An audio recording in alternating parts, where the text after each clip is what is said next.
എനിക്ക് എപ്പോഴും ഡൗട്ടുള്ളൊരു കാര്യമാണ്, ഒരിക്കലും മനസ്സിലാവാത്തൊരു കാര്യമാണ് ഈ ഡീമോണിറ്റൈസേഷൻ ഉണ്ടല്ലോ. ഇത് എന്തിനാണ് ചെയ്തത്? 2016 പെട്ടെന്ന് ഒരു ദിവസം വന്നിട്ട് പറയണതാ ഇതുവരെയുള്ള നോട്ടുകളൊന്നും ഇല്ല, ഇനി എന്തൊക്കെയോ ഇനി പുതിയ നോട്ടുകളാണ്, അതാണ് ഇതാണെന്നൊക്കെ പറഞ്ഞിട്ട് പെട്ടെന്നൊരു നിയമം ഉണ്ടാക്കി. അപ്പോൾ അന്ന് മുതൽ എൻ്റെ ഒരു സംശയം, ഞാൻ അത് ഇടയ്ക്കിടയ്ക്ക് ആലോചിക്കാറുണ്ടായിരുന്നു, എന്തിനാണ് ചെയ്തത്? വൈ? കാരണം ഒന്നാമത് അതിൻ്റെ എക്സിക്യൂഷൻ മര്യാദയ്ക്ക് ഉണ്ടായിരുന്നില്ല, അതൊരു പാളലായിരുന്നു, ഒരുപാട് ആൾക്കാരിനെ ബാധിച്ചു. കുറേ പേർക്ക് ബെനിഫിറ്റ് പോലത്തെ ഉണ്ടായി, കുറേ പേർക്ക് ഈ ഇൻഫർമേഷനൊക്കെ ഓൾറെഡി അറിയായിരുന്നു എന്നുള്ള കാര്യങ്ങൾ പിന്നീട് പുറത്ത് വന്നു. കുറേ പേർക്ക് ഇതിനെക്കുറിച്ച് അറിയായിരുന്നു എന്നൊക്കെ പറഞ്ഞു. ബാക്കിയുള്ള കുറേ പേരിനെ അത് ഒരുപാട് ബാധിച്ചു. കാരണം 100-120 കോടി ആൾക്കാരാണ്, പൈസ ഇല്ലെങ്കിൽ എന്തെങ്കിലും നടക്കുമോ? അപ്പോൾ അങ്ങനെ ഒരു സ്റ്റക്കായിരുന്ന കുറച്ച് ദിവസങ്ങളായിരുന്നു അത്. അപ്പോൾ എന്തിനായിരിക്കും ഇത്രയും റിസ്ക് എടുത്ത്, അല്ലെങ്കിൽ ഇതെന്തായാലും കുറച്ചിങ്ങനെ ഒരു ചീത്ത കേൾക്കേണ്ടി വരുന്ന് ഗവൺമെൻറ്റിനും അറിയാം, എല്ലാവർക്കും അറിയാം. കാരണം പെട്ടെന്നൊരു നിയമം പാസ്സാക്കി കഴിഞ്ഞപ്പോൾ ഈ കോവിഡിൻ്റെയൊക്കെ പറഞ്ഞ പോലെ നാളെ തൊട്ട് ലോക്ക്ഡൗൺ എന്ന് പറഞ്ഞു കഴിഞ്ഞാൽ ഇനിയിപ്പോൾ എന്ത് ചെയ്യും, അയ്യോ അങ്ങനത്തെ പ്രശ്നങ്ങളുണ്ടാവുമല്ലോ. അപ്പോൾ അതുപോലെ പെട്ടെന്നൊരു ദിവസം രാത്രി ഒരു നിയമം പാസ്സാക്കുമ്പോൾ അതിന് വെച്ച് ബാക്ക്ലാഷ് ഉണ്ടാവുമെന്ന് ഗവൺമെൻറ്റിനും അറിയാം. അപ്പോൾ ഇത്രയും റിസ്ക് എടുത്തിട്ട് ചെയ്യണമെങ്കിൽ എന്തെങ്കിലും ഒരു കാര്യം ഉണ്ടാവുമല്ലോ. ആദ്യമൊക്കെ പറഞ്ഞത് കള്ളപ്പണമുണ്ട് പുറത്ത്, മറ്റേ എന്താണ് സ്വിസ് ബാങ്കിൽ അവിടെ ഇപ്പോൾ ഉണ്ട്, അപ്പോൾ അത് പിടിക്കാനാണ്, അങ്ങനെയാണ് ഇങ്ങനെയാണെന്നൊക്കെ പറഞ്ഞു. പിന്നെ അതിൻ്റെ വല്ല പ്രൂഫ് ഉണ്ടോ എന്ന് ചോദിക്കുമ്പോൾ അതിൻ്റെ പ്രൂഫൊന്നും ഗവൺമെൻറ്റിന് കാണിക്കാനുമില്ല. അതങ്ങനെ ഒന്നാമത് പ്രൂഫ് കിട്ടുന്ന ഒരു സംഭവമല്ല, അവർക്ക് അതിനൊക്കെ 100 വഴികളുണ്ടാവും. ഓക്കെ, അപ്പോൾ വൈ എപ്പോഴും ഒരു ചോദ്യമായിട്ട് എൻ്റെ മനസ്സിൽ നിൽക്കുന്നൊരു കാര്യമാണ്. പിന്നീട് ഈ ഡിമോണിറ്റൈസേഷൻ എന്നൊക്കെ പറഞ്ഞു കഴിഞ്ഞാൽ കോമഡിയായി. എൻ്റെ മിത്രോൻ എന്നൊക്കെ പറഞ്ഞിട്ടുള്ള ആ സംഭവമില്ല, മിത്രോം, ആ സംഭവം കോമഡിയായി. പിന്നെ ഒരു ചിപ്പ് 2000 രൂപയുടെ നോട്ട്, അതാണ് ആ 2000 രൂപ നോട്ടൊക്കെ കാണാൻ നല്ല ഭംഗിയുള്ളൊരു നോട്ടായിരുന്നു, ഒരു സ്ലിം ആയിട്ടുള്ളൊരു നോട്ടായിരുന്നു. അത് കുറച്ച് കഴിയുമ്പോൾ അതും വിഡ്രോ ചെയ്തു. ഇനി 2000 രൂപ നോട്ടില്ല, ഇനി 500 നോട്ട് മാത്രമേ ഉള്ളൂ. പണ്ടാണെങ്കിൽ 1000 നോട്ട് പോലും ഉണ്ടായിരുന്നു, ഇപ്പം അതുമില്ല, ഇപ്പോൾ ഒരു 500 നോട്ട് മാത്രമേ ഉള്ളൂ. അപ്പോൾ ഇതെല്ലാം കൂടി ഇങ്ങനെ നോക്കുമ്പോൾ ഇതെന്താ അവർ കാണിക്കുന്നത് എന്ന് നമുക്കൊരു ആൾക്ക് തോന്നും. അത് തോന്നിയതുകൊണ്ട് വലിയ തെറ്റൊന്നുമില്ല. കാരണം ഇതിപ്പോൾ എനിക്ക് മാത്രമാണോ ഇത് മനസ്സിലാവാത്തത്, ഇതൊക്കെ എല്ലാവർക്കും അറിയുമോ എന്ന് എനിക്കറിയില്ല. ഞാൻ ദുരന്തര സിനിമ കണ്ടുകൊണ്ടിരിക്കുകയാണ്. ഓക്കെ, ദുരന്തര സിനിമ കണ്ട് ഞാൻ എൻ്റെ റിവ്യൂ ഒക്കെ വേറെ ചാനലിട്ടിട്ടുണ്ട്. അപ്പോൾ സിനിമ ഞാൻ ഇങ്ങനെ കാണുന്നു. സിനിമയിൽ മറ്റേ അജിത് ഡോവലിനെ പോലെ മേക്കപ്പ് ഒക്കെ ഇട്ട് മാധവൻ വന്നിട്ടുണ്ട്. അപ്പോൾ മാധവൻ ഇങ്ങനെ കുറച്ച് കാര്യങ്ങളൊക്കെ പറയുന്നുണ്ട്. ഇപ്പോഴത്തെ ഗവൺമെൻറ് ഒന്നും പോരാ, ശരിയായൊരു ഗവൺമെൻറ് വരണം, നാഷണലിസ്റ്റ് ആയിട്ടുള്ള ഒരു ഗവൺമെൻറ് വരണം എന്നൊക്കെ പറഞ്ഞിട്ടുള്ള കുറച്ച് പ്രൊപ്പഗൻഡ സംഭവങ്ങളൊക്കെ പറയുന്നുണ്ട്. അതിൻ്റെ കൂടെ നൈസ് സിനിമയാണ്, അതുകൊണ്ട് നമ്മൾ അതൊന്നും അങ്ങനെ ഒരുപാട് ശ്രദ്ധിക്കാൻ നമുക്ക് സമയം തരുന്നില്ല ആക്ച്വലി. ഇതാണ് ഞാൻ പറയുന്നത്, ഈ എല്ലാവരും ഇപ്പോൾ പ്രൊപ്പഗൻഡ, ദുരന്തർ പ്രൊപ്പഗൻഡ, സിനിമ 1000 കോടിയൊക്കെ അടിച്ച് വൻ സെറ്റപ്പായിട്ട് പോയിക്കൊണ്ടിരിക്കുകയാണ്. സെക്കൻഡ് വരുന്നുണ്ട് മാർച്ചിൽ. അപ്പോൾ അതൊക്കെ എന്താ പറയുക, സിനിമയ്ക്ക് ഹിറ്റാണ്, എല്ലാ സംഭവമാണ്, പ്രൊപ്പഗൻഡയാണെന്ന് വേറെ കുറച്ച് ആൾക്കാർ പറയുന്നുണ്ട്. മറ്റേ ധ്രുവരാറ്റിയൊക്കെ വീഡിയോ ഒക്കെ ചെയ്തിട്ടുണ്ട്, ഇത് പ്രൊപ്പഗൻഡയാണെന്നൊക്കെ പറഞ്ഞിട്ട്. എനിക്ക് അതിനെക്കുറിച്ച് പറയാനുള്ളത്, എല്ലാ സിനിമയും പ്രൊപ്പഗൻഡ തന്നെയാണ്. ആ റൈറ്ററിൻ്റെയോ ആ ഡയറക്ടറിൻ്റെയോ പ്രൊപ്പഗൻഡയാണ് ആ സിനിമ. അത് ചില ഫിലിം മേക്കേഴ്സ് ഉണ്ട്, അവർ ചെയ്യുന്ന കാര്യങ്ങൾ നമുക്ക് മനസ്സിലാവും, അതായത് നമ്മൾ ശ്രദ്ധിക്കില്ല. അതൊരു എന്താ പറയുക, ഒരു സെക്കൻഡറി, അതായത് മെയിൻ ലെയറിൻ്റെ തൊട്ട് താഴെയുള്ള ലെയറിലായിരിക്കും, നമുക്കത് അങ്ങനെ മനസ്സിലാവില്ല. ബെസ്റ്റ് എക്സാമ്പിൾ ഇഷ്ടം പോലെ ഉണ്ട്. നമ്മളിപ്പോൾ ഒരു ഹോളിവുഡ് സിനിമ എടുത്തു, ഒരു വലിയൊരു ഹോളിവുഡ് സിനിമ എടുത്തു കഴിഞ്ഞാൽ എപ്പോഴും റഷ്യക്കാരായിരിക്കും വില്ലന്മാർ. ഏത് നിങ്ങൾ ഡൈ ഹാർഡ് എടുത്തോ, അവർ എടുത്തോ, ഏത് സിനിമ എടുത്താലും, പണ്ടത്തെ അർണോൾഡിൻ്റെ സിനിമയൊക്കെ എടുത്തു കഴിഞ്ഞാൽ എപ്പോഴും മറ്റേ റാംബോയിലൊക്കെ വിയറ്റ്നാമുകാരും അവരൊക്കെയാണ് മെയിൻ വില്ലന്മാർ. ശരിക്കും അവരാണോ വില്ലന്മാർ? വെറുതെ ഇരിക്കുന്ന വിയറ്റ്നാംകാരെ ചൊറിയാൻ പോയത് ആരാണ്? അമേരിക്കക്കാരാണ്. പക്ഷേ സിനിമയിൽ കാണിക്കുമ്പോൾ വിയറ്റ്നാംകാർ വില്ലന്മാർ, അവർ ഇങ്ങനെ ഉപദ്രവിച്ചു, അങ്ങനെ ഉപദ്രവിച്ചു. അപ്പോൾ റാംബോ നമ്മൾ കാണുമ്പോൾ നമ്മളിതൊന്നും ആലോചിക്കുക കൂടിയില്ല. നമ്മളിപ്പോൾ റാംബോൻ്റെ കൂടെയല്ലേ, റാംബോ എങ്ങനെയെങ്കിലും ജയിക്കണം, അങ്ങനെയല്ലേ നമുക്ക്. അല്ലെങ്കിൽ ഇപ്പോൾ ഒരു അമേരിക്കൻ സിനിമ കാണുമ്പോൾ നമ്മൾ വില്ലന്മാർ നോക്കണം എന്ന് തന്നെയാണല്ലോ നമ്മളെപ്പോഴും വിചാരിക്കുക. ഇപ്പോൾ ഡൈ ഹാർഡിൽ ബ്രൂസ് വില്ലിസ് പോയി അവരിനെയൊക്കെ ഒറ്റയ്ക്ക് പോയി അറ്റാക്ക് ചെയ്ത് തോൽപ്പിക്കുമ്പോഴല്ലേ നമുക്ക് സമാധാനമായി എന്നൊരു തോന്നൽ വരിക.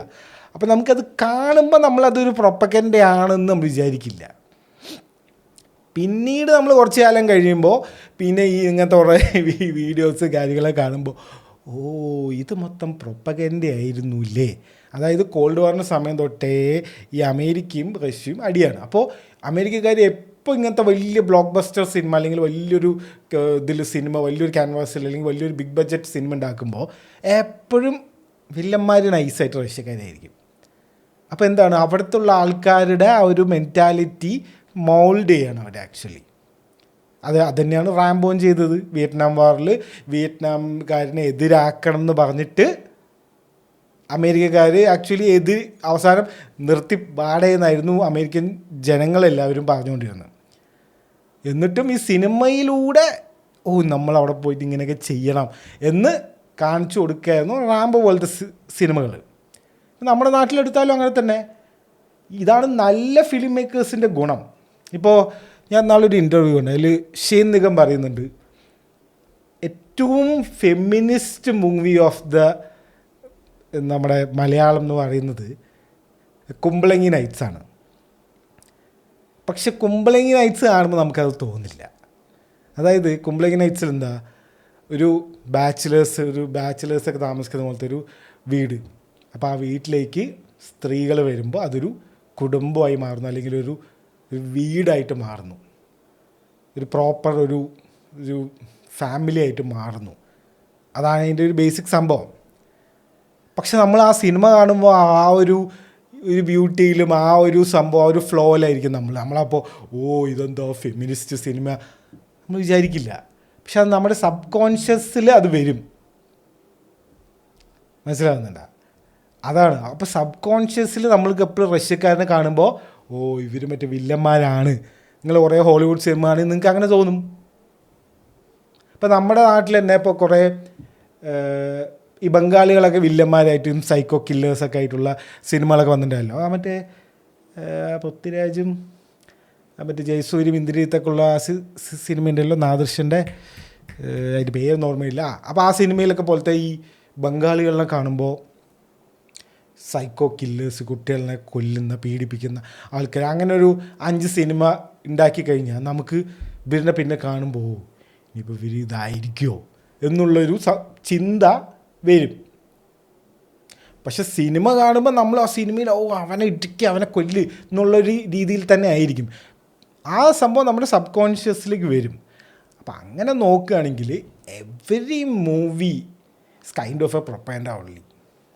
ചിലതിൽ ഇവന്മാർക്ക് സിനിമ എടുക്കാൻ അറിയില്ല.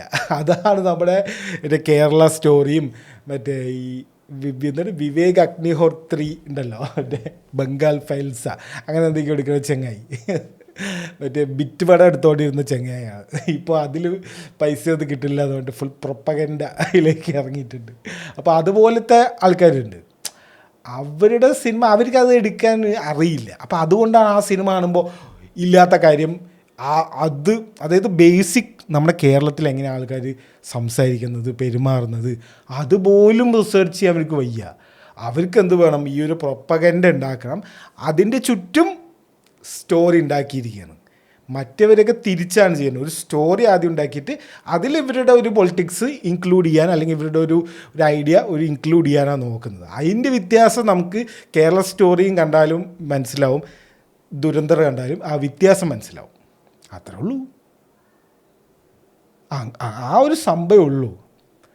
ഇപ്പോൾ അയൺമാനും മറ്റേതൊക്കെ കാണുമ്പോൾ, ഈ മാർവലൊക്കെ കാണുമ്പോൾ അമേരിക്കൻ മിലിറ്ററി അല്ലെങ്കിൽ FBI, ഈ FBI കുറേ സംഭവങ്ങളൊക്കെ ഇല്ലേ. അപ്പോൾ ഇതൊക്കെ കാണുമ്പോൾ നമ്മൾ വിചാരിക്കും FBI എന്നൊക്കെ പറഞ്ഞ് ഏതാ ലെവലിൽ ഇത് വിചാരിക്കും. പക്ഷേ റിയൽ വേൾഡിൽ എടുത്തു കഴിഞ്ഞാൽ FBI മറ്റേ ചാർലിക്ക് കിട്ടി മറ്റേ ഇതിൻ്റെയൊക്കെ കേസ് അന്വേഷിച്ചത് തെളിയിച്ചതൊക്കെ നമ്മൾ നോക്കുമ്പോൾ ഇതാണ് FBI എന്ന് നമുക്ക് തോന്നും.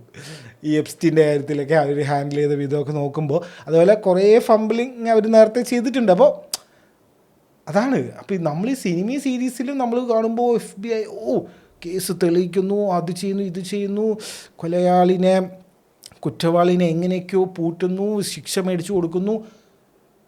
ഹോ, ഏതാ എന്ന് വിചാരിക്കും. പക്ഷെ റിയൽ വേൾഡിൽ അങ്ങനെ അത്രയും പെർഫെക്റ്റ് ആണോ? അല്ല. ഇത്രേ ഉള്ളൂ ഈ പ്രൊപ്പഗൻഡൻ്റെ കാര്യം. അപ്പോൾ നിങ്ങൾക്ക് ഇഷ്ടമല്ലാത്ത ഐഡിയ പറയുമ്പോൾ അത് പ്രൊപ്പഗൻഡ സിനിമയും, നിങ്ങൾക്ക് ഇഷ്ടമുള്ള ഐഡിയ അല്ലെങ്കിൽ നിങ്ങൾക്ക് ഇഷ്ടമുള്ള കാര്യം പറയുമ്പോൾ അയ്യോ ഇത് പ്രൊപ്പഗൻഡ ഒന്നും അല്ല, അയ്യോ ഇതെന്താ ഇത് ഫാക്റ്റ് അല്ലേ, ഇത് പറ്റിയതല്ലേ, അതില്ല. അത് കള്ളക്കളി. എല്ലാം കൈൻഡ് ഓഫ് അത് ആ സിനിമ എടുക്കുന്ന ആൾക്കാർ, ഫിലിം മേക്കേഴ്സിൻ്റെ പൊളിറ്റിക്സാണ് അവരവിടെ പറയാനാണ് ഉദ്ദേശിക്കുന്നത്. അതന്നെയല്ലേ ഇപ്പോൾ നിങ്ങൾ ഏത് നോവലെടുത്താലും എന്തെടുത്താലും അവരുടെ കാര്യമല്ലേ പറയാൻ നോക്കുന്നത്. അത്രേ ഉള്ളൂ, സിമ്പിൾ.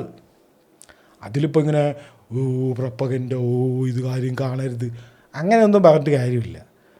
നിങ്ങൾക്ക് വേണമെങ്കിൽ കാണുക, നിങ്ങൾക്ക് വേണമെങ്കിൽ വേണ്ട. ഇപ്പോൾ ഈ 1000 കോടി വെറുതെ കിട്ടില്ലല്ലോ. അപ്പോൾ എല്ലാവർക്കും ആ സിനിമ കണ്ട് ഇഷ്ടപ്പെട്ടു. ചിലവർക്ക് ഇത് പ്രൊപ്പഗൻഡയാണെന്ന് തോന്നി, ഓക്കെ. കുറേ പേർക്ക് അത് തോന്നിയില്ല, അവരും ഓക്കെ. എല്ലാം ഓക്കെ തന്നെയാണ്. അപ്പോൾ ഇതിലങ്ങനെ ഈ നിങ്ങൾക്ക് ഇഷ്ടമല്ലാത്ത കാര്യങ്ങൾ പറയുന്നതൊക്കെ പ്രൊപ്പഗൻഡ സിനിമ എന്ന് പറയുന്നത് അങ്ങനെ പറയാൻ എനിക്ക് താല്പര്യമില്ല. സോ എൻ്റെ ഞാൻ മനസ്സിലാക്കിയ ഒരു കാര്യമാണ് ഞാനിപ്പോൾ പറഞ്ഞു തന്നത്. ഓക്കെ. അപ്പോൾ ഈ ദുരന്തർ കാണുമ്പോൾ അതിൽ ആക്ച്വലി ശരിക്കും നോക്കിക്കഴിഞ്ഞാൽ ഈ BJP ഗവൺമെൻറ് നമ്മുടെ അടൽ ബിഹാരി വാജ്പേയിൻ്റെ സമയത്താണ് കാണ്ഡഹാറിലെ മറ്റേ ഫ്ലൈറ്റ് ഹൈജാക്ക് ചെയ്യുന്നതും പാർലമെൻറ്റ് അറ്റാക്കൊക്കെ നടക്കുന്നത് BJP ഗവൺമെൻറ്റിൻ്റെ സമയത്താണ്. അപ്പോൾ ആ ഒരു സമയത്തൊക്കെയാണ് അജിത് ഡോവൽ പോലത്തെ നമ്മുടെ മാധവൻ വന്നിട്ട് പറയണത് ഈ ഗവൺമെൻറ് ഒന്നും പോരാ, വേറെ ഗവൺമെൻറ് വേണം എന്നൊക്കെ പറയുന്നത്.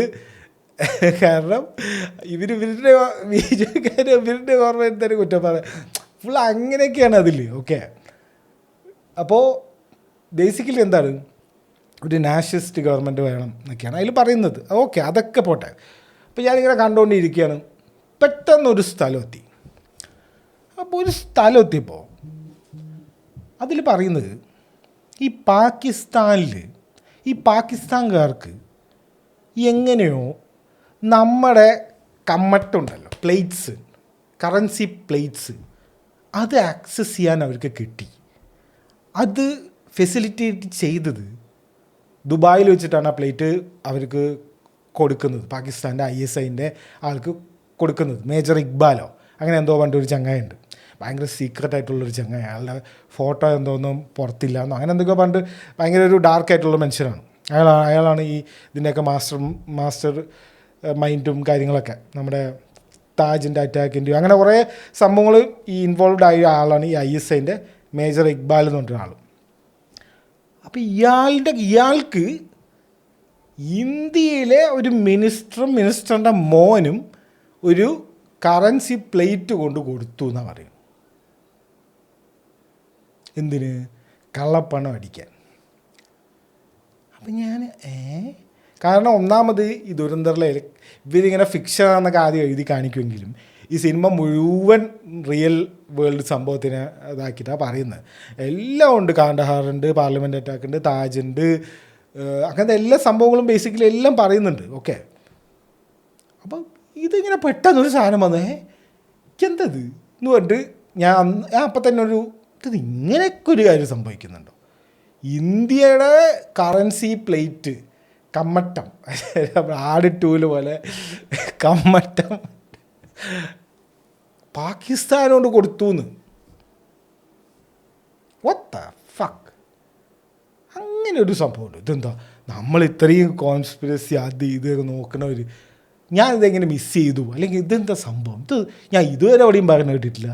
ഇവർക്ക് വല്ല സീക്രട്ടായിട്ട് ആരെങ്കിലും പറഞ്ഞു കൊടുത്താണോ, ഇതെങ്ങനൊരു സാധനം ഉണ്ട് എന്നിട്ട് ആരെങ്കിലും പറഞ്ഞു കൊടുത്താണോ? കാരണം അതിലെല്ലാം ഉള്ളതാണ്. ഈ സിനിമയൊക്കെ ഫിക്ഷനാണെന്നൊക്കെ പറയുമെങ്കിലും ഇതിൽ നടക്കുന്ന ഇവൻറ്റ്സ് എല്ലാം ഉള്ളതാണ്.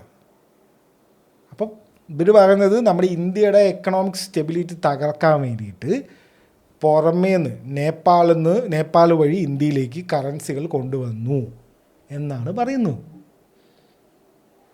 So that really like shocked me. Okay. ഞാൻ അന്നോട്ട് നോക്കാൻ തുടങ്ങിയ ഒരു സംഭവമാണ്. കാരണം അത് ഒരു ഡീമോണിറ്റൈസേഷനെ വാലിഡേറ്റ് ചെയ്യണം അല്ലെങ്കിൽ അതിനൊരു പെർഫെക്റ്റ് റീസൺ തരുന്ന പോലത്തെ ഒരു കാര്യമാണ്. നിങ്ങൾ ആലോചിച്ച് നോക്ക്, പാകിസ്ഥാൻ്റെ കയ്യിൽ ഇന്ത്യയുടെ 500-1000-ൻ്റെയും കമ്മട്ടുണ്ട്, കറൻസി പ്ലേറ്റ് ഉണ്ട്. അത് കാരണം നമ്മൾ ആ കറൻസി ബാൻ ചെയ്തു, ആരടുത്തും പറയാതെ. അങ്ങനെയൊക്കെ നടക്കുമോ, എന്താ അത് എന്ന് പറഞ്ഞ് ഞാനൊന്ന് ജസ്റ്റ് ഇതെന്താ ഇതൊക്കെ ഉള്ളതാണോ, അല്ലെങ്കിൽ എന്തെങ്കിലും കാര്യമുണ്ടോ, അത് വെറുതെ നുണ പറയുകയാണോ? കാരണം നുണയൊന്നും അതിലില്ല. ഒന്നാമത് കാര്യം, ആ സിനിമയിൽ ഒരു നുണയും പറയുന്നില്ല. അപ്പോൾ അവിടെ നിന്നാണ് ഈ ഒരു വീഡിയോൻ്റെ ഒരു സംഭവം. ഇതിൽ ദുരന്തർ കോൺസ്പിരസി എന്നാണ് വീഡിയോൻ്റെ സംഭവമെങ്കിലും actually what we are looking for is this thing. ഇങ്ങനൊരു സംഭവം ഉണ്ടോ? ഇതെന്താണ് പരിപാടി? ഈ കറൻസി ആയിട്ടും ഈ പാകിസ്ഥാൻ്റെ കയ്യിൽ ഇന്ത്യയുടെ കറൻസി എത്തിയെന്നോ അങ്ങനെയൊക്കെ പറയുന്ന ഒരു സംഭവം ഉണ്ടോ? എന്താണ് അതിൻ്റെ പിന്നിൽ? ഒരു ബ്രിട്ടീഷ് കമ്പനി ഉണ്ട്, ഡെലറൂ എന്ന് പറഞ്ഞിട്ടുള്ളൊരു കമ്പനിയാണ്.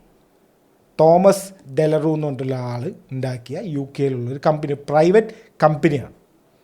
വലിയൊരു ആ കമ്പനീൻ്റെയൊക്കെ കാര്യം നമ്മൾ എടുക്കുമ്പോഴാണ് എൻ്റെ അമ്മ ഇത് എന്താ പരിപാടി നമ്മൾ ചിന്തിച്ചു പോവുക. എനിക്കിതൊക്കെ പുതിയ കാര്യങ്ങളായിരുന്നു.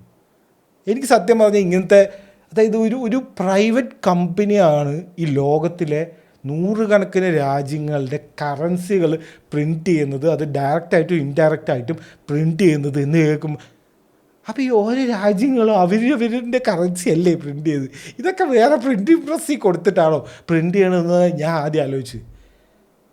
പിന്നെ ഇതിൽ വേറെ പനാമ പേപ്പേഴ്സ് എന്ന് പറഞ്ഞിട്ട് വേറൊരു സംഭവമുണ്ട്. ഡെലറൂ, പനാമ പേപ്പേഴ്സ്, പാകിസ്ഥാൻ, കുറേ ഇല്ലീഗൽ ഡീലുകൾ, CBIൻ്റെ ഒരു അന്വേഷണം 2023 ഇതെല്ലാം ഇങ്ങനെ നമ്മളിങ്ങനെ ഇങ്ങനെ നോക്കുമ്പോൾ there is something huge going on. അത് ഇതൊന്നും ഒരു ന്യൂസിലോ ആ സമയത്ത് 2016 പോലും ഇങ്ങനെയൊന്നും പറഞ്ഞായിട്ട് എനിക്ക് ഓർമ്മയില്ല. അന്നൊക്കെ പറഞ്ഞത് എന്തോ സ്വിസ് ബാങ്കിലുണ്ട്, അവിടെ ഉണ്ട്, ഇനി എല്ലാ കള്ളപ്പണവും പുറത്ത് വരും, അങ്ങനെയൊക്കെയാണ് പറഞ്ഞുകൊണ്ടിരുന്നത്. What is this? അപ്പോൾ എന്നെ ഭയങ്കര സ്ട്രക്ക് ചെയ്തൊരു സംഭവമായിരുന്നു. അപ്പോൾ ഇഷ്ടം പോലെ കാര്യങ്ങളുണ്ട്. So let's dive deep into it. Okay, എല്ലാം നോക്കാം നമുക്ക്. ഈ ഡെലറൂ എന്താണ്, പനാമ പേപ്പേഴ്സ് എന്താണ് ഈ പാകിസ്ഥാനും ഇന്ത്യയായിട്ടുള്ള ബന്ധം ഈ നോട്ടുകളുടെ കാര്യത്തിൽ. ഒരു തേർഡ് പാർട്ടിയാണ് നമ്മുടെ ഇന്ത്യൻ കറൻസിയൊക്കെ പ്രിൻ്റ് ചെയ്യാൻ സഹായിച്ചുകൊണ്ടിരുന്നത് എന്നാൽ. അപ്പോൾ ഇതിനകത്ത് നാസിക്കിൽ അവിടെയല്ലേ ഏതത് പ്രിൻ്റ് ചെയ്ത്? എനിക്കത് അറിയാത്തതുകൊണ്ടാണ് ഞാൻ ഈ ഒരു മേഖലയിലേക്ക് അങ്ങോട്ട് കടക്കാത്തതുകൊണ്ടാണെന്ന് അറിയില്ല. എൻ്റെ വിചാരം ഇതൊക്കെ മറ്റേ നാസിക്കിൽ ഒരു 20% ഉണ്ടല്ലോ, അവിടെ നിന്ന് വരുന്നതാണ് നോട്ട് എന്നൊക്കെയാണ് ഞാൻ ഇത്ര നാൾ വിചാരിച്ചുകൊണ്ടത്. പിന്നെ ഇത് നോക്കുമ്പോഴാണ് അങ്ങനെയൊന്നും അല്ല, ഒരുപാട് കാര്യങ്ങളുണ്ട്. So don't wait up. Okay, let's go. It's a lot of things to do. ഇതിൽ മെയിനായിട്ട് കുറേ എവിഡൻസസ് ഉണ്ട്, പക്ഷെ അതല്ലാണ്ട് കുറേ ഈ സസ്പീഷ്യസ് ആയിട്ട് കുറേ കാര്യങ്ങളുണ്ട്. അതിൽ ആദ്യം സ്ട്രക്ക് ചെയ്തൊരു കാര്യം എന്താ വെച്ച് കഴിഞ്ഞാൽ, ഈ ഡെലറൂ എന്ന് പറഞ്ഞില്ലേ, അപ്പം ഡെലറൂ UK ബേസ്ഡ്, ബ്രിട്ടൻ ആയിട്ട് ബേസ്ഡ് ആയിട്ടുള്ള കമ്പനിയാണ്. ഇതേ പേരിൽ ഡെലറൂ ജിയോറി എന്ന് പറഞ്ഞിട്ടുള്ള വേറൊരു സ്വിറ്റ്സർലാൻഡ് ബേസ്ഡ് കമ്പനിയുണ്ട്. ആ കമ്പനി എന്താ ചെയ്യുന്നത് വെച്ച് കഴിഞ്ഞാൽ മെഷീനറി ഈ പ്രിൻറ്റ് ചെയ്യാനും ഈ നോട്ട് പ്രിൻറ്റ് ചെയ്യാൻ, ഇവരൊക്കെ ഈ സാധാരണ കളികളല്ല കേട്ടോ. നോട്ട് പ്രിൻറ്റ് ചെയ്യുക, കറൻസി പ്രിൻറ്റ് ചെയ്യുക, ആ ഒരു ബിസിനസ്സിലുള്ള ആൾക്കാരാണത്. അപ്പോൾ ഡെലറൂ ജിയോറി എന്ന് പറഞ്ഞിട്ട് വേറൊരു കമ്പനി സ്വിറ്റ്സർലാൻഡ് ബേസ്ഡ് ഉണ്ട്. ഓക്കെ, അവർ മെഷീൻസ് മാത്രമേ പ്രൊവൈഡ് ചെയ്യുന്നുള്ളൂ. ഡെലറൂ അങ്ങനെയല്ല, ഡെലറൂ നോട്ടും പ്രിൻറ്റ് ചെയ്ത് കൊടുക്കും, അതിൻ്റെ ടെക്നോളജിയും കൊടുക്കും, ഇങ്ക്, പേപ്പർ, അങ്ങനെ എല്ലാം വിൽക്കുന്ന ഒരു കമ്പനിയാണ് UK ബേസ്ഡ്. കാണ്ഡഹാറിൽ 1999 നമ്മുടെ പ്ലെയിൻ ഹൈജാക്ക് ചെയ്ത് കൊണ്ടുപോയില്ലേ, മറ്റേ മസൂദ് അസർ തന്നെയല്ലേ അയാളുടെ പേര്. ആ തീവ്രവാദിനെയൊക്കെ നമ്മൾ വിട്ടിട്ട് വിട്ടിട്ട് നമ്മുടെ ആൾക്കാരനെയൊക്കെ, പ്ലെയിനിലുള്ള ആൾക്കാരനെയൊക്കെ മോചിപ്പിച്ച ആ ഒരു സംഭവമില്ലേ, ആ അജിത് ഡോവലിൻ്റെയൊക്കെ ഒരു ഫേമസ് ഒരു ഫോട്ടോ ഒക്കെ ഉള്ള ആ ഒരു സംഭവം. ആ പ്ലെയിനിൽ ആ സമയത്ത് ഈ ഡെലറൂ ജിയോറിൻ്റെ അന്നത്തെ ഓണർ റോബർട്ടോ ജിയോറി എന്ന് പറഞ്ഞിട്ടുള്ള ഒരാളാണ് 1999. ഓക്കെ, ആ ആൾ ഈ പ്ലെയിനിലുണ്ടായിരുന്നു. അതായത് ഇന്ത്യക്കും പാകിസ്ഥാനും ഉൾപ്പെടെ പല രാജ്യങ്ങൾക്ക് കറൻസി പ്രിൻ്റ് ചെയ്യാൻ മെഷീനറി കൊടുക്കുന്ന ഒരു എന്താ പറയുക, ഗ്ലോബൽ ഒരു വൻ കമ്പനിയുടെ ഒരു കോർപ്പറേറ്റ് എന്നൊക്കെ പറഞ്ഞാൽ കുറഞ്ഞു പോവും. ഇവരൊന്നും കോർപ്പറേറ്റ് അല്ല കേട്ടോ, അവരുടെ കഥകളൊക്കെ ഉണ്ട്, അത് കേൾക്കുമ്പോൾ നമുക്ക് മനസ്സിലാവും ഇവരൊക്കെ എന്തോ ഒരു വേറെ തന്നെ ആൾക്കാരാണ്. അപ്പോൾ ആ പ്ലെയിനിൽ റോബർട്ടോ ജിയോരി ഉണ്ടായിരുന്നു, ഒരു ബന്ദിയായിട്ട്, ഹോസ്റ്റേജായിട്ട്. നിങ്ങളിത് എവിടെയും, അതായത് ആ സമയത്തോ അല്ലെങ്കിൽ ഇങ്ങനൊരു ആളുണ്ട് എന്നോ അങ്ങനെ ഒരു സംഭവമൊന്നും ഇതുവരെ ഈ പ്ലെയിൻ ഹൈജാക്ക് ചെയ്തതിനെക്കുറിച്ചൊരു എന്താ പറയുക, ഒരു അരുൺ സ്വാമിയൊക്കെ അഭിനയിച്ചൊരു സീരീസ് തന്നെ ഉണ്ട്. അതിൽ പോലും ഇങ്ങനൊരു മെൻഷനും അതിൽ എല്ലാ കാര്യവും പറയുന്നുണ്ട്. ഇങ്ങനൊരു കാര്യം പറഞ്ഞായിട്ട് എനിക്ക് ഓർമ്മയില്ല. ഈ കമ്പനിയുടെ ഓണർ ആലോചിച്ച് നോക്ക്. അപ്പോൾ എല്ലാം ഇങ്ങനെ ഒരു സസ്പീഷ്യസ്, അതായത് നമുക്കിതൊന്നും പ്രൂവ് ചെയ്യാൻ പറ്റില്ല ഇതൊക്കെ എന്തെങ്കിലുമൊക്കെ ബന്ധമുണ്ട്, പക്ഷേ എല്ലാവരുടെയും ഇവരുടെ ഒരു പ്രസൻസ് ഉണ്ട്. മറ്റേ ലൂസിഫറിൽ പറഞ്ഞ പോലെ എല്ലാവരുടെയും ഇവിടെ ഇവരുടെ ഒരു പ്രസൻസ് ഉണ്ട്, ഒരു കറുത്ത കരങ്ങൾ ഉണ്ട്. അതാണ് സംഭവം. അപ്പം ഇത് ഇങ്ങനെയൊക്കെ കേൾക്കുമ്പോൾ പക്ഷേ ഈ ഡെലറും ആ ഡെലറും തമ്മിൽ കണക്ഷൻ ഉണ്ട്. അവർ ബിസിനസ്, കാരണം രണ്ടുപേരും ഒരേ ഫീൽഡിലുള്ള ആൾക്കാരാണ്, പക്ഷേ ഓണേഴ്സൊക്കെ വ്യത്യാസമാണ് കേട്ടോ. പക്ഷേ ഇങ്ങനെയൊരു സംഭവം ഉണ്ട്. ഇതൊരു ജസ്റ്റ് എക്സ്ട്രാ ഇൻഫർമേഷൻ പറഞ്ഞു എന്നുള്ളൂ. ഇതുകൊണ്ട് നമുക്ക് ഞാൻ കുറേ ഇങ്ങനെ നോക്കി എന്തെങ്കിലും അങ്ങനെ ബന്ധം ഇങ്ങനെ ബന്ധം, പക്ഷേ അങ്ങനെ ഒരു ഡയറക്റ്റ് ബന്ധമില്ല. പക്ഷേ ഇതാ പാകിസ്ഥാനായിട്ടും ബിസിനസ് ഇയാൾ ചെയ്യുന്നുണ്ട്, അവർക്ക് മിഷനറീസ് കൊടുക്കുന്നുണ്ട്, നമുക്ക് മിഷനറീസ് കൊടുക്കുന്നുണ്ട്. മൈസൂരിലുള്ള നമ്മുടെ മറ്റേ ഈ 2000 രൂപ നോട്ട് പ്രിൻ്റ് ചെയ്ത ഒരു പ്രിൻറ്റിംഗ് പ്രസ് ഉണ്ട്, നമ്മുടെ RBIൻ്റെ അണ്ടറിലാണ് അതുള്ളത്. അവിടേക്കുള്ള മെഷീനറീസൊക്കെ ഇവരാ കൊടുത്തിരിക്കുന്നത്. ഇതാണ്. അപ്പം ഇങ്ങനെയും കുറേ കാര്യങ്ങളുണ്ട്. ഓക്കെ, ഇത് നമുക്ക് ഹിസ്റ്ററി എന്ന് പറഞ്ഞു കഴിഞ്ഞാൽ കറൻസി ഹിസ്റ്ററി. ഓക്കെ, എങ്ങനെയാണ് നമ്മൾ ഇന്ത്യക്കാർ പ്രിൻ്റ് ചെയ്തുകൊണ്ടിരുന്നത്, അല്ലെങ്കിൽ എങ്ങനെയാണ് നമ്മൾ ഈ വേറൊരു തേർഡ് പാർട്ടിക്ക് നമ്മുടെ കറൻസിയാണ് നിങ്ങൾ ഇത്തിരി പ്രിൻ്റ് ചെയ്തതാ എന്ന് പറയുന്ന ഒരു രീതിയിലേക്ക് എത്തിയത്, അല്ലെങ്കിൽ എങ്ങനെയാണ് ഇതൊക്കെ വർക്ക് ചെയ്യുന്നത്. ഓക്കെ, അതാണ് നമ്മുടെ ഹിസ്റ്ററിയിലൂടെ നമുക്ക് എല്ലാ കാര്യവും പറഞ്ഞു പോകും. അപ്പോൾ നമുക്ക് കാര്യങ്ങൾ കുറച്ചുകൂടെ വ്യക്തമായിട്ട് മനസ്സിലാവും. കാരണം ഇതിൽ നമുക്ക് അങ്ങനെ ഒരു ഡയറക്റ്റ് അവരിങ്ങനെ ചെയ്തു അവർ അങ്ങനെ നമുക്ക് പക്കയായിട്ട് പറയാൻ പറ്റില്ല. പക്ഷേ ഇവരുടെ കുറച്ച് സ്വഭാവങ്ങളും ഇവരെന്തൊക്കെയാണ് മുന്നേ ചെയ്തുകൊണ്ടിരുന്നത് എന്നൊക്കെ അറിഞ്ഞു കഴിഞ്ഞാൽ ഇറ്റ്സ് വെരി ഈസി ആക്ച്വലി. അപ്പോൾ ഇത് അവസാനമാകുമ്പോഴേക്കും നിങ്ങൾക്ക് തന്നെ ഓഹോ ഇങ്ങനെയാണ് ഇവരിങ്ങനെ ചെയ്തത് നിങ്ങൾക്ക് തന്നെ മനസ്സിലായി. ഞാൻ ഇതിനെ നോക്കി അവസാനം എത്തിയപ്പോൾ ഇപ്പോൾ സംഭവം പിടികിട്ടി. അങ്ങനെ ഒരു സിറ്റുവേഷൻ ആയത് എൻ്റെ. നിങ്ങൾക്കും അങ്ങനെ തന്നെ ആയിരിക്കും. ഓക്കെ, സോ വീണ്ടും let's go to the history. So നമ്മുടെ ഇന്ത്യക്കാരുടെ ഇൻഡിപെൻഡൻസിന് മുന്നേ ഉള്ള ഒരു കാലഘട്ടം നോക്കിക്കഴിഞ്ഞാൽ 1862 തൊട്ട് 1928 വരെ. ഓക്കെ, 1928 വരെ ഈ ഡെലറു എന്നുള്ള ബ്രിട്ടീഷ് കമ്പനി ആണ് നമുക്ക് നോട്ടുകൾ പ്രിൻ്റ് ചെയ്ത് കൊണ്ട് തന്നുകൊണ്ടിരുന്നത്.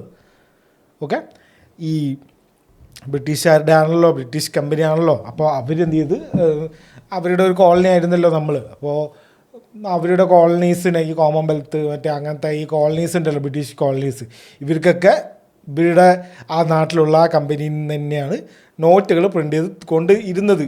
പണ്ട് കാലത്ത് പണ്ടത്തെ നോട്ടൊക്കെ ഉണ്ടല്ലോ, ആ നോട്ടുകളൊക്കെ അവിടെ നിന്നാണ് വന്നുകൊണ്ടിരുന്നത്. ആക്ച്വലി നിങ്ങളുടെ കയ്യിലൊരു പണ്ടത്തെ ഒരു ആ കാലഘട്ടത്തിൽ നോട്ടോ എന്തെങ്കിലുമൊക്കെ ഉണ്ടെങ്കിൽ, സ്വാതന്ത്ര്യം കിട്ടുന്ന മുന്നത്തെ വല്ല നോട്ട് കളക്ഷനൊക്കെ ഉണ്ടെങ്കിൽ actually that note was printed on Britain, India അല്ല.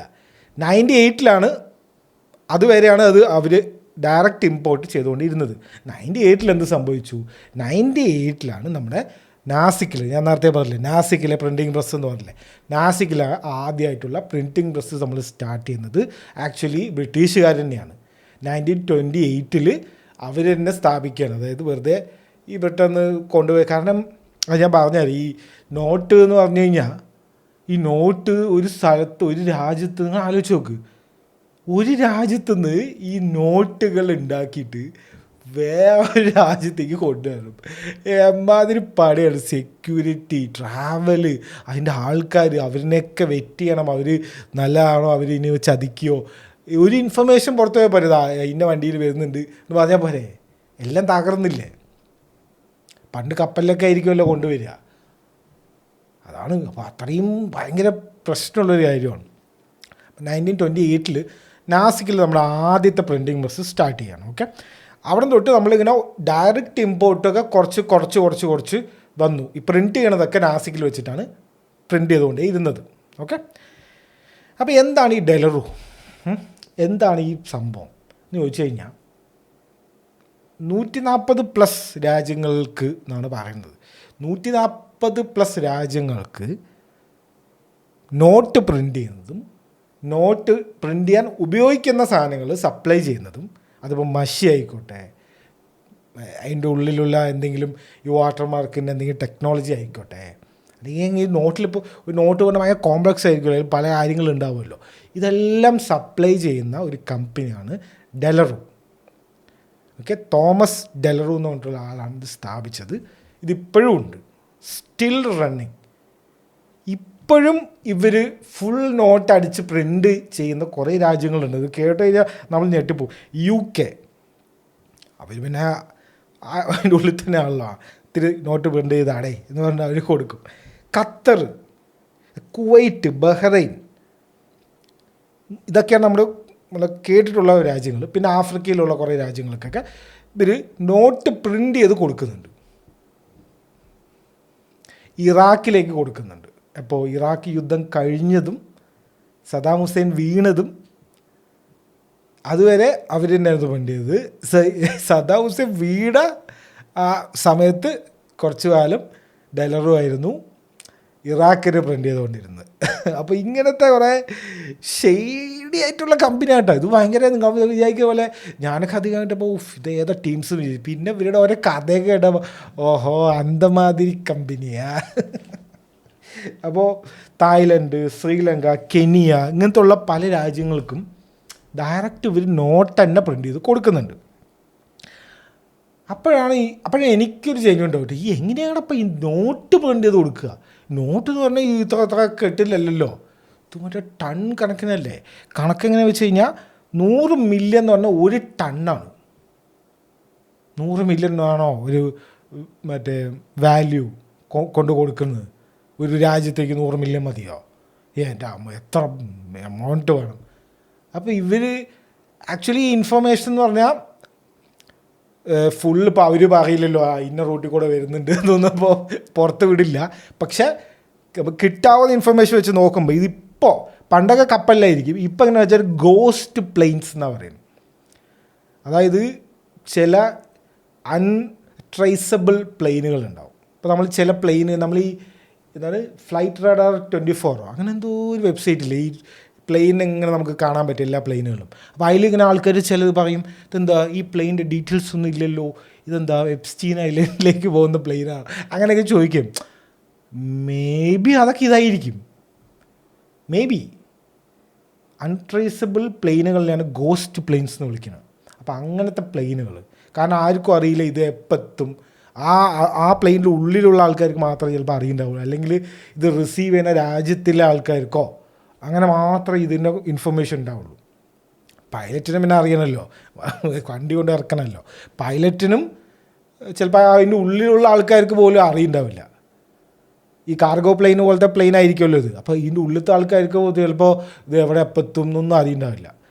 കാരണം സീക്രട്ടാക്കി വെക്കണ്ടേ, ഒരാൾ ഒറ്റ പോലെ ഈ പൈസ മുഴുവൻ പോയില്ലേ. അപ്പോഴാണ് ഞാൻ കുറച്ച് കാര്യങ്ങൾ നോക്കിയത്. കമേഴ്ഷ്യൽ എയർലൈൻസിൽ വരെ കൊണ്ടുപോയിട്ടുണ്ട്. ഈ ഖത്തർ എയർവേസും ബ്രിട്ടീഷ്, ഇപ്പോൾ ഖത്തർക്ക് ഇപ്പോൾ ഒരു എക്സാമ്പിൾ എടുക്കുക, നമ്മൾ ഖത്തർക്ക് ഈ പ്രിൻ്റ് ചെയ്ത് കൊടുക്കുന്നു പറഞ്ഞില്ല. അപ്പോൾ ഇത് ചിലപ്പോൾ കമേഴ്ഷ്യൽ പ്ലെയിനിൽ വരെ കൊണ്ടുപോകുന്നു. ഖത്തർ എയർവേസിൻ്റെയും ബ്രിട്ടീഷ് എയർവേസിൻ്റെയും പ്ലെയിനിൽ വരെ കൊണ്ടുപോയിട്ടുണ്ട് എന്നാണ് ഇവർ പറയുന്നത്. ഇത് നമ്മളെ പറ്റിക്കാൻ പറയുകയാണോ എന്നൊരു സംശയം കൂടി ഉണ്ട്. അപ്പോൾ പക്ഷെ ഇവർ പറയുന്നത് ഇങ്ങനെയാണ്. അതായത് ഇതെങ്ങനെയാണെന്ന് വെച്ച് കഴിഞ്ഞാൽ, കാരണം അപ്പോൾ ഒരാൾക്ക് അടിച്ചു മാറ്റാൻ എളുപ്പമല്ലേ. ഒരു പ്ലെയിൻ ഹൈജാക്ക് ചെയ്ത് കഴിഞ്ഞാൽ അത്രയും നോട്ട് നമുക്ക് കിട്ടുമോ, ഒരു സ്വാഭാവികമായിട്ടൊരു തോന്നൽ എനിക്കുണ്ടായി. അപ്പോൾ ഇവരുടെ ആ ഒരു ഇവരെങ്ങനെ വർക്ക് ചെയ്യുന്നത് പറഞ്ഞു കഴിഞ്ഞാൽ ഡെലറൂവിൻ്റെ ആൾക്കാർ UK വെച്ച് നോട്ട് പ്രിൻ്റ് ചെയ്യും. ഓക്കെ, നോട്ട് പ്രിൻ്റ് ചെയ്തിട്ട് പേപ്പർ പ്രിൻ്റ് ചെയ്തിട്ട് കെട്ടുകളായിട്ട് ഇങ്ങനെ വലിയൊരു കെട്ടായിട്ട് കൊടുത്തു വിടും. അതിങ്ങനത്തെ പ്ലെയിനുകളിൽ കൊടുത്ത് നേരെ ഖത്തറിൽ കൊണ്ട് ഇറക്കും. ഓക്കെ, ഖത്തറുകാർ എന്ത് ചെയ്യുന്നു വെച്ചാൽ ഇതൊരു എക്സാമ്പിളാണ്. ഖത്തറുകാർ എന്ത് ചെയ്യുമ്പോൾ വെച്ച് കഴിഞ്ഞാൽ ഖത്തറിൻ്റെ സെൻട്രൽ ബാങ്ക് ഉണ്ടല്ലോ, എല്ലാ രാജ്യങ്ങൾക്കും നമ്മുടെ RBI പോലത്തെ സെൻട്രൽ ബാങ്ക് ഉണ്ടാവും. ഈ സെൻട്രൽ ബാങ്കുകാർ ഈ നോട്ടിൻ്റെ നമ്പർ ഉണ്ടല്ലോ, ആ സീരിയൽ നമ്പർ അവരുടെ സിസ്റ്റത്തിലേക്ക് കയറ്റും, ലീഗൽ ടെൻഡറാക്കി അതിനെ മാറ്റും. അതായത് ഇപ്പോൾ ആ നോട്ട് ലീഗൽ ടെൻഡർ ആക്കുന്നതിന് മുന്നേ ആരെങ്കിലും അടിച്ചു മാറ്റി കഴിഞ്ഞാൽ ഇവർക്ക് വേണമെങ്കിൽ ആ സീരിയൽ നമ്പർ മൊത്തം കള്ളനോട്ടാണെന്ന് പറഞ്ഞിട്ട് അനൗൺസ് ചെയ്യുക, അല്ലെങ്കിൽ കള്ളനോട്ടാണെന്ന് പബ്ലിക്കലി പറയാനും പറ്റും. സീരിയൽ നമ്പർ വെച്ചിട്ടുള്ള കളികളാണ് ഇതൊക്കെ. പക്ഷേ ഇപ്പോൾ ആരെങ്കിലും ഇപ്പോൾ നോട്ട് ഇപ്പോൾ മാറ്റുമ്പോൾ സീരിയൽ നമ്പറൊക്കെ നോക്കിയിട്ടാണോ മാറ്റുക? അതെന്താണെന്ന് എനിക്ക് സംഭവം അത് ഇവരുടെ ചിലപ്പോൾ വേറെ എന്തെങ്കിലുമൊക്കെ പ്ലാൻ ഉണ്ടാവും. പക്ഷെ ഇവർ പറയുന്നത് ഇങ്ങനെയാണ്, സീരിയൽ നമ്പർ വെച്ചിട്ടാണ് നോക്കുക, ലീഗൽ ടെൻഡർ ആക്കുന്നതിന് മുന്നേ അടിച്ചു മാറ്റിക്കഴിഞ്ഞാൽ ആ നോട്ട് പിന്നെ ഉപയോഗിക്കാൻ പറ്റില്ല, അത് സീരിയൽ നമ്പർ ഫുൾ ബാൻഡ് ആവും എന്നൊക്കെയാണ് പറയുന്നത്. മേ ബി അങ്ങനെ ആയിരിക്കും. പക്ഷേ അടിച്ചു മാറ്റി ഇഷ്ടം പോലെ ഇൻസിഡൻസും ഉണ്ട് പറഞ്ഞു തരാം. അതായത് ഹൈജാക്ക് ഇങ്ങനത്തെ പ്ലെയിനുകൾ, നോട്ട് കൊണ്ടുപോകുന്ന പ്ലെയിനുകൾ ഹൈജാക്ക് ചെയ്തിട്ട് കാര്യമില്ല എന്നാണ് ഇവർ പറയുന്നതെങ്കിലും ലുഫ്താൻസ ഹൈസ്റ്റ് 1978 JFK ന്യൂയോർക്കിൽ വെച്ചിട്ട് ഒരു ഇറ്റാലിയൻ ഗാങ്സ്റ്റേഴ്സാണ് ആ പ്ലെയിൻ അടിച്ചു മാറ്റുന്നത്. ഓക്കെ, അതും അടിച്ചു മാറ്റുമ്പോൾ അതിൻ്റെ ഉള്ളിൽ ഇതുപോലെ കറൻസിയാണ്, എവിടെന്നോ പ്രിൻ്റ് ചെയ്തിട്ടോ എവിടെന്നോ വരുന്ന കറൻസിയാണ്. അപ്പോൾ ഗുഡ് ഫെല്ലാസ് കൊണ്ട് സിനിമയുണ്ട്, മാർട്ടിൻ സ്കോർസേസിന്, അതിൽ ഈ ഇൻസിഡൻ്റ് ഉണ്ട്, ഈ ലുഫ്താൻസ 1978. അതുപോലെ 2006 സൗത്ത് ആഫ്രിക്കയിൽ വെച്ചിട്ട് ഒരു ഗ്യാങ്ങുകാർ ഒരു പ്ലെയിൻ ഹൈജാക്ക് ചെയ്തപ്പോൾ അതിൻ്റെ ഉള്ളിൽ ഒരു ഫോറിൻ കറൻസി ഉണ്ടായിരുന്നു. അത് പ്ലെയിന് ചിലപ്പോൾ വെറുതെ ലാൻഡ് ചെയ്ത് തന്നെയായിരിക്കും, ഒറ്റ സ്ട്രെച്ചിൽ ഇപ്പോൾ പോയില്ലല്ലോ. അപ്പോൾ എന്തോ ലാൻഡ് ചെയ്തപ്പോൾ അവർ ഹൈജാക്ക് ചെയ്തപ്പോൾ അതിൻ്റെ ഉള്ളിൽ ഇതുപോലെ എവിടെന്നോ പ്രിൻ്റ് ചെയ്ത് കൊണ്ടുവന്ന ഫോറിൻ കറൻസി. അപ്പോൾ ഇതുപോലെ ഹൈജാക്ക് ചെയ്തിട്ടൊക്കെ ഉണ്ട്, ന്യൂസ് ചിലപ്പോൾ പുറത്ത് വരാണ്ട എന്തെങ്കിലും ആയിരിക്കും. അപ്പോൾ ഇതാണ് ഈ ഒരു സംഭവം. ഇവർ വർക്ക് ചെയ്യുന്ന രീതി ഇങ്ങനെയാണ്, ലിറ്ററലി പ്ലെയിനിൽ നോട്ട് പ്രിൻ്റ് ചെയ്ത് കൊണ്ടുപോകുന്നതാണ് പറയുന്നത്. അപ്പോൾ എന്താണ് ഡെലറൂക്കാർ ചെയ്ത തോന്നിവാസം എന്ന് അറിയാൻ താല്പര്യം ഉണ്ടാവും. എനിക്കും ആദ്യം എന്തായിരുന്നു, ഇവർ അങ്ങനെ എത്ര പെർഫെക്റ്റ് കമ്പനി ആയിരിക്കുമോ, എന്താണ് സംഭവം? അപ്പോൾ ഡെലറൂക്കാരുടെ 2 തോന്നിവാസങ്ങൾ പറഞ്ഞുതരാം. ഇഷ്ടംപോലെ ഉണ്ട്, 2 നമുക്ക് എല്ലാവർക്കും അറിയുന്ന കാര്യങ്ങളായതുകൊണ്ട് പറഞ്ഞുതരാം. ഒന്ന്, ലിബിയയിൽ 2011 ലിബിയയിൽ നമ്മുടെ ഗദ്ദാഫിനെ ഒമ്പിച്ചൊരു കാര്യം. ശരിയായ ആക്ച്വലി വേണമെങ്കിൽ നമുക്ക് ഇങ്ങനെ പറയാം, ഗദ്ദാഫി വീഴാൻ കാരണം അല്ലെങ്കിൽ അയാളുടെ റെജീം അട്ടിമറിക്കാനുള്ള കാരണം ഡെലറൂക്കാരാണെന്ന് വരെ നമുക്ക് വേണമെങ്കിൽ പറയാം. അമ്മാതിരി ഒരു കാര്യമാണ് ചെയ്തിരിക്കുന്നത്. ഡെലറൂക്കാർ ഗദ്ദാഫിനെ കൊലയ്ക്ക് കൊടുത്തതോ അല്ലെങ്കിൽ ഗദ്ദാഫിനെ കൊന്നല്ല. അപ്പോൾ ഗദ്ദാഫിനെ ശരിയായ ഒരു പണി അങ്ങോട്ട് കൊടുത്തു ഡെലറൂക്കാർ. അതിൻ്റെ കഥ എങ്ങനെയാണെന്ന് വെച്ച് കഴിഞ്ഞാൽ, ലിബിയൻ ദിനാറാണ്. ഓക്കെ, ലിബിയൻ ദിനാറ് ഡെലറൂവാണ് പ്രിൻ്റ് ചെയ്തുകൊണ്ടിരിക്കുന്നത്. അവിടെ പ്രിൻറ്റിങ് പ്രസ്സൊന്നുമില്ല ലിബിയയിൽ. ഓക്കെ, അപ്പോൾ ഗദ്ദാഫിൻ്റെ കഥ അറിയാലോ, അയാൾ നാഷണലൈസ് ചെയ്തു അവരുടെ ഗോൾഡും സംഭവങ്ങളൊക്കെ. അപ്പോൾ അത് കാരണമാണ് ഈ വെസ്റ്റിലുള്ള ആൾക്കാർ, അമേരിക്കയും ബ്രിട്ടനും ബാക്കിയുള്ളവരൊക്കെ വന്നിട്ട് ഈ ഇവരിനെ അടിച്ച് പുറത്താക്കിയത്. ആ ഒരു ഓപ്പറേഷൻ്റെ പേര് ഓപ്പറേഷൻ ഒഡീസി ഡോൺ എന്നായിരുന്നു. ഓക്കെ, അതായത് അമേരിക്കയുടെ ഒരു ഓപ്പറേഷനാണ്. ഈ ഗദ്ദാഫി മോശക്കാരനാണെന്ന് പറഞ്ഞിട്ട് ആര് എന്തിനാ ഓയിൽ നാഷണലൈസ് ചെയ്താലോ ഗോൾഡ് നാഷണലൈസ് ചെയ്താലോ അപ്പം തൂക്കില്ലേ. ഗദ്ദാഫി ഇതിനെതിരായിരുന്നു, ഈ ഡോളറിൽ പെട്രോ ഡോളറിന് എതിരായിരുന്നു. ഈ ഡോളർ വെച്ചിട്ടൊന്നും ഇത് ചെയ്യേണ്ടെന്നൊക്കെ പറഞ്ഞിട്ട് അവർ സ്വന്തമായിട്ട് എന്തോ കറൻസി സ്വന്തമായിട്ട് ഈ ഒരു കറൻസി ട്രേഡ് ചെയ്യാമെന്നോ എന്തോ പറഞ്ഞിട്ട് ഈ ഡോളർ വേണ്ട എന്നൊക്കെ പറഞ്ഞിട്ട് അങ്ങനെയുള്ള ആളായിരുന്നു. അയാളെ ശരിയായൊരു പണി കൊടുത്തതാണ് എല്ലാവരും കൂടി ചേർന്നിട്ട്. അപ്പോൾ അതാണ് ഗദ്ദാഫിൻ്റെ കഥയൊക്കെ വേറെ ഉണ്ട്. പക്ഷേ അയാൾക്ക് ഈ ഡെലറൂക്കാർ എങ്ങനെ പണി കൊടുത്തതെന്ന് പറഞ്ഞുതരാം. അറബ് സ്പ്രിങ് നടക്കുന്ന സമയമാണ് ഈ 2011. ഇതേപോലെ ഒരുപാട് രാജ്യങ്ങളിൽ ഇതുപോലെ അതാത് ഗവൺമെൻറ്റിനെതിരെ പ്രൊട്ടസ്റ്റുകൾ, റെബൽസ് എന്ന് പറഞ്ഞിട്ടുള്ള ആൾക്കാർ പ്രൊട്ടസ്റ്റ് ചെയ്തുകൊണ്ട് ഇരിക്കുകയായിരുന്നു. അപ്പോൾ ഗദ്ദാഫിക്കെതിരെ പ്രവർത്തിക്കുന്ന കുറച്ച് റെബൽസ് ഉണ്ട്. അവരിനെ അമേരിക്കക്കാരും ബാക്കിയുള്ള വെസ്റ്റിലെ ആൾക്കാരും കൂടി സപ്പോർട്ട് ചെയ്തു. ആ ഒരു ഓപ്പറേഷനാണ് ഓപ്പറേഷൻ ഒഡീസി ഡോൺ എന്ന് പറയുന്ന ഓപ്പറേഷൻ. അപ്പോൾ അതിലെന്ത് ചെയ്യണം? ഗദ്ദാഫിനെ ഓവർത്രോ ചെയ്യണം, ഗദ്ദാഫിൻ്റെ ഗവൺമെൻറ്റിനെ താഴെ ഇറക്കണം, ഇയാളൊരു പാഠം പഠിപ്പിക്കണം.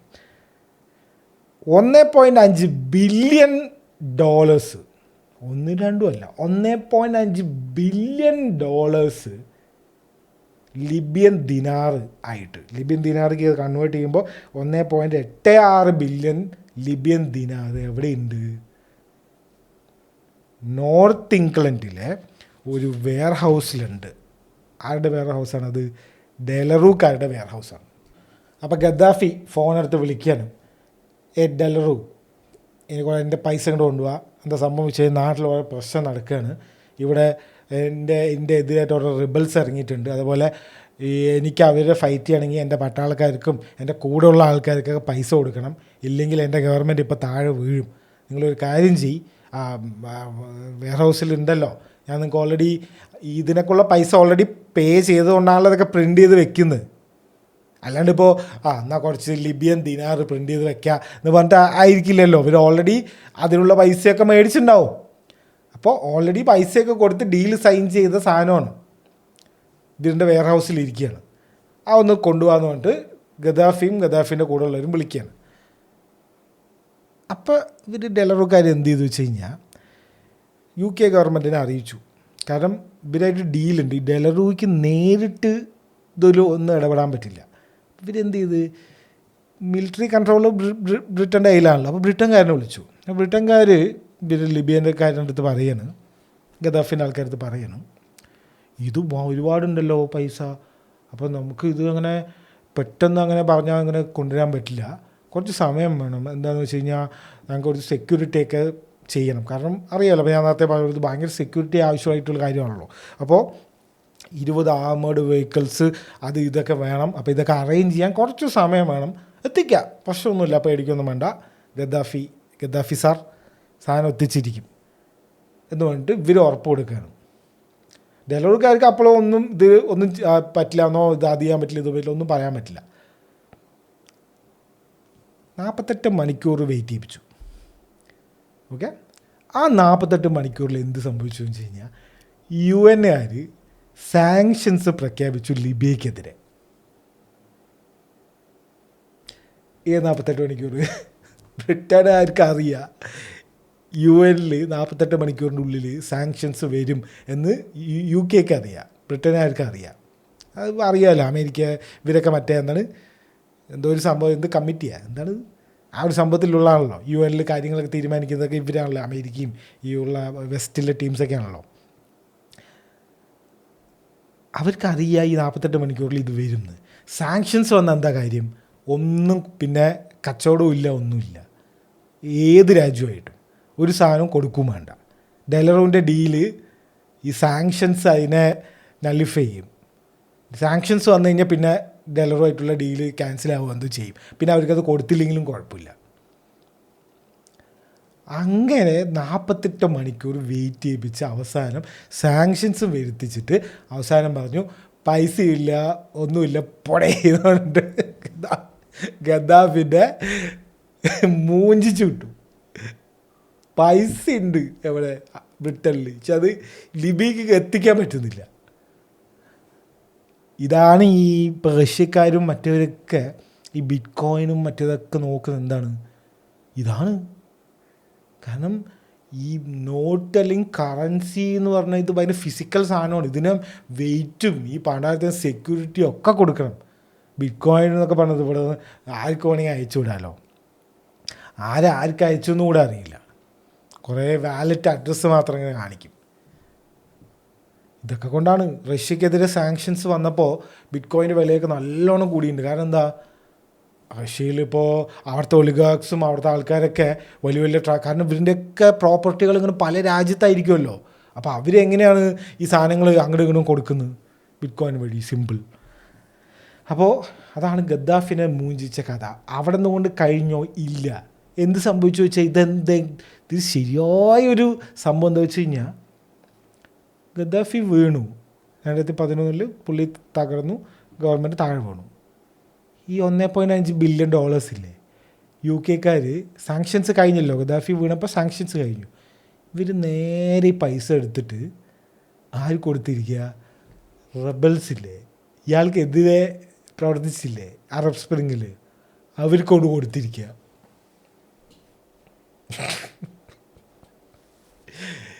ഇതുകൊണ്ടാണ് പറയുന്നത്, ഒരിക്കലും, അതായത് നമ്മൾ എത്ര ബന്ധമുണ്ട് എന്നൊക്കെ പറഞ്ഞാലും ഇപ്പം നമ്മൾ ചിലപ്പോൾ വിചാരിക്കില്ല എന്താണ് ഈ രാജ്യം, ഇവരും ഇപ്പോൾ എബ്രഹാം അക്കോട്സ് എന്നൊക്കെ പറയില്ല, അതായത് ഈ ഇസ്രയേലും മിഡിൽ ഈസ്റ്റിലെ മെയിൻ ആൾക്കാരും UAEയും സൗദിയൊക്കെ വന്നിട്ട് പറയണത് എനിക്ക് ഞങ്ങൾക്കും എബ്രഹാം അക്കോട്സിൽ. അപ്പോൾ അതായത് നമ്മൾ വിചാരിക്കുന്നതിൻ്റെ അപ്പുറത്തുള്ള കുറേ കാര്യങ്ങളുണ്ട്.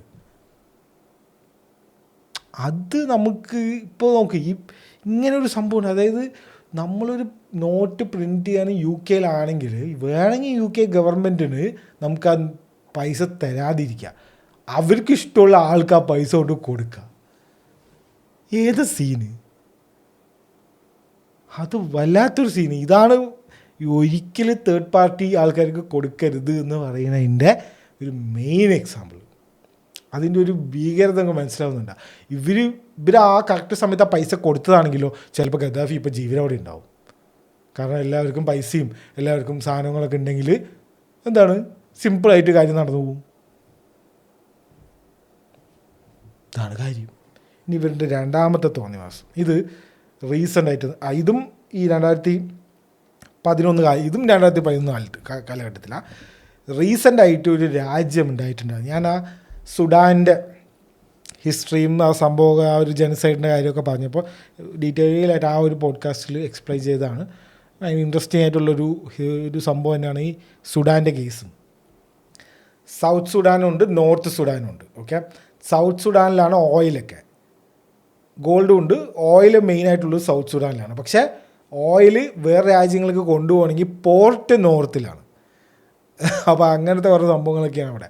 അപ്പോൾ സൗത്ത് സുഡാനിൽ ഈ മുസ്ലിം ഓവർ പോപ്പുലേഷൻ ഉള്ളത് നോർത്തിലാണ്, സൗത്തിൽ വേറെ പോപ്പുലേഷനാണ്, ക്രിസ്ത്യാനിറ്റിയും വേറെ ഇവരുടെ കുറേ ഗോത്രങ്ങൾ പോലത്തെ സംഭവങ്ങളൊക്കെയാണ് സൗത്തിലുള്ളത്. ഓക്കെ, അപ്പോൾ ഈ സൗത്ത് ഉണ്ടായല്ലോ 2011 ജൂലൈയിലാണ് സൗത്ത് സുഡാൻ എന്ന് പറഞ്ഞിട്ടുള്ള രാജ്യം ഉണ്ടാവുന്നത്.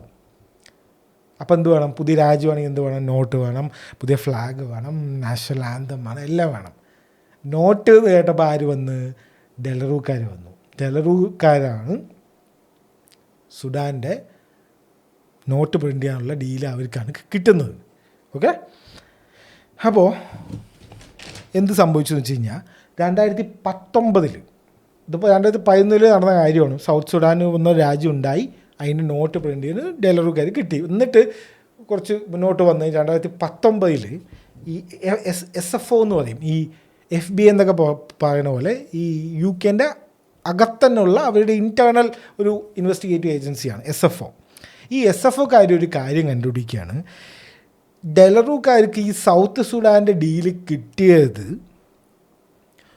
ഒരു US സൗത്ത് സുഡാൻ സിറ്റിസന് $250K, അതായത് $2.5 ലക്ഷം കമ്മീഷനായിട്ട് കൊടുത്തത് കൊണ്ടാണ്. അല്ലാണ്ട് ലീഗൽ ടെൻഡർ വിളിച്ചിട്ടോ അല്ലെങ്കിൽ ലീഗലായിട്ടുള്ള നേരായ വഴിയിലൂടെ അല്ല ഇവർക്ക് ഈ ഡീല് കിട്ടിയിട്ടുള്ളത്. ഇവരെന്ത് ചെയ്തു വെച്ച് കഴിഞ്ഞാൽ ഒരു ഇൻ്റർമീഡിയറ്റ്, ഒരു മിഡിൽ മാൻ ഉണ്ട്, ഒരു കൺസൾട്ടൻ്റ് പോലെ അല്ലെങ്കിൽ ഒരു ഇടനിലക്കാരൻ, ബ്രോക്കർ പോലത്തെ ഒരാളുണ്ട്. അയാൾ ആരാണെന്നോ എന്താണെന്നൊന്നും ആർക്കും അറിയില്ല. അയാളൊരു യുഎസും സൗത്ത് സുഡാൻ സിറ്റിസനാണ്, അത് മാത്രം അറിയാം. അയാൾക്ക് $2.5 ലക്ഷം കൊടുത്തിട്ടുണ്ട് ഡെലറു. അത് വിത്ത് പ്രൂഫ് ഇവർക്ക് കണ്ടുപിടിച്ചു SFOക്കാർ. നിങ്ങൾ ഈ വീഡിയോൻ്റെ അവസാനം എത്തുമ്പോൾ ഇതൊന്ന് ഓർത്ത് വെച്ചോ.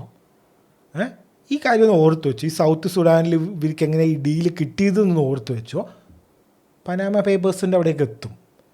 ഇതേപോലൊരു കാര്യം നമ്മുടെ ഇന്ത്യയിലും നടന്നിട്ടുണ്ട്.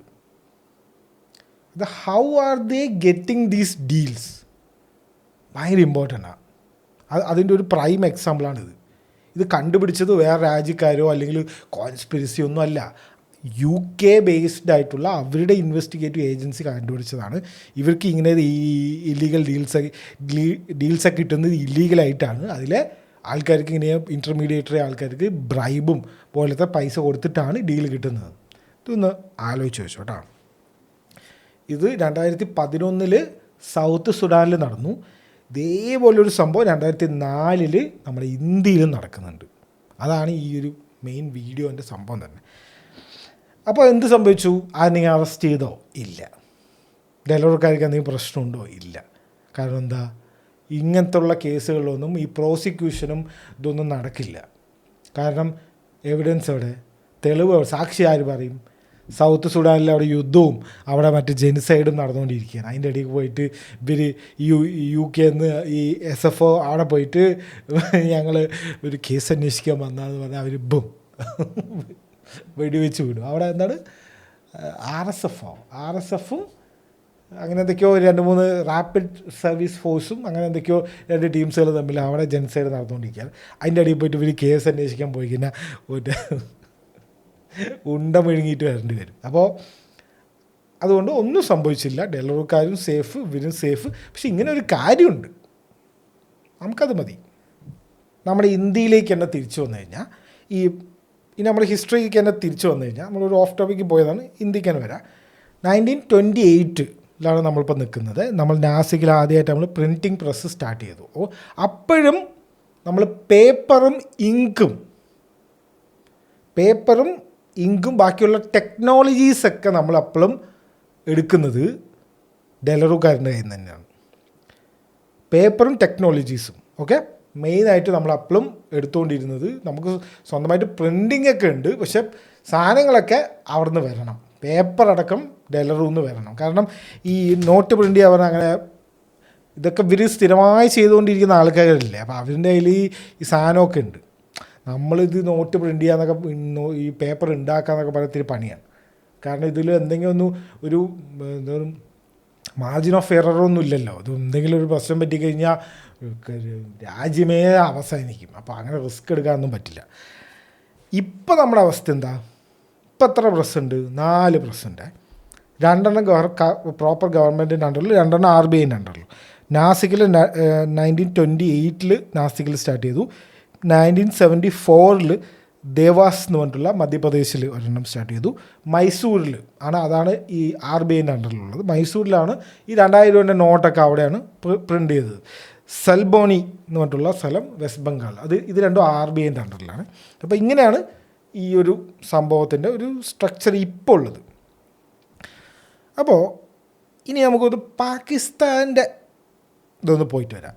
നമ്മളിപ്പോൾ ഈ പാകിസ്ഥാൻകാർ ഇത് എവിടെ നിന്നോ കിട്ടിയെന്നാണല്ലോ പറഞ്ഞത്. അപ്പോൾ അവിടുത്തെ ചെറിയൊരു ഹിസ്റ്ററിയും കൂടെ ഒന്ന് നോക്കിയിട്ട് വരണം, എന്നാലേ നമുക്ക് ഇതിൻ്റെ ഫുൾ പിക്ചർ കിട്ടുള്ളൂ. പാകിസ്ഥാൻ എന്താണ്?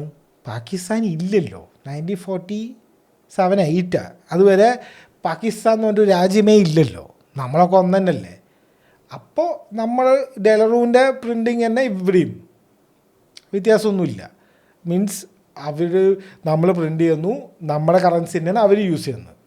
ഡെലറു പേപ്പർ ആയിരുന്നു, നമ്മൾ പ്രിൻ്റ് ചെയ്യുന്നു, അത് തന്നെയാണ് അവർ യൂസ് ചെയ്യുന്നത്.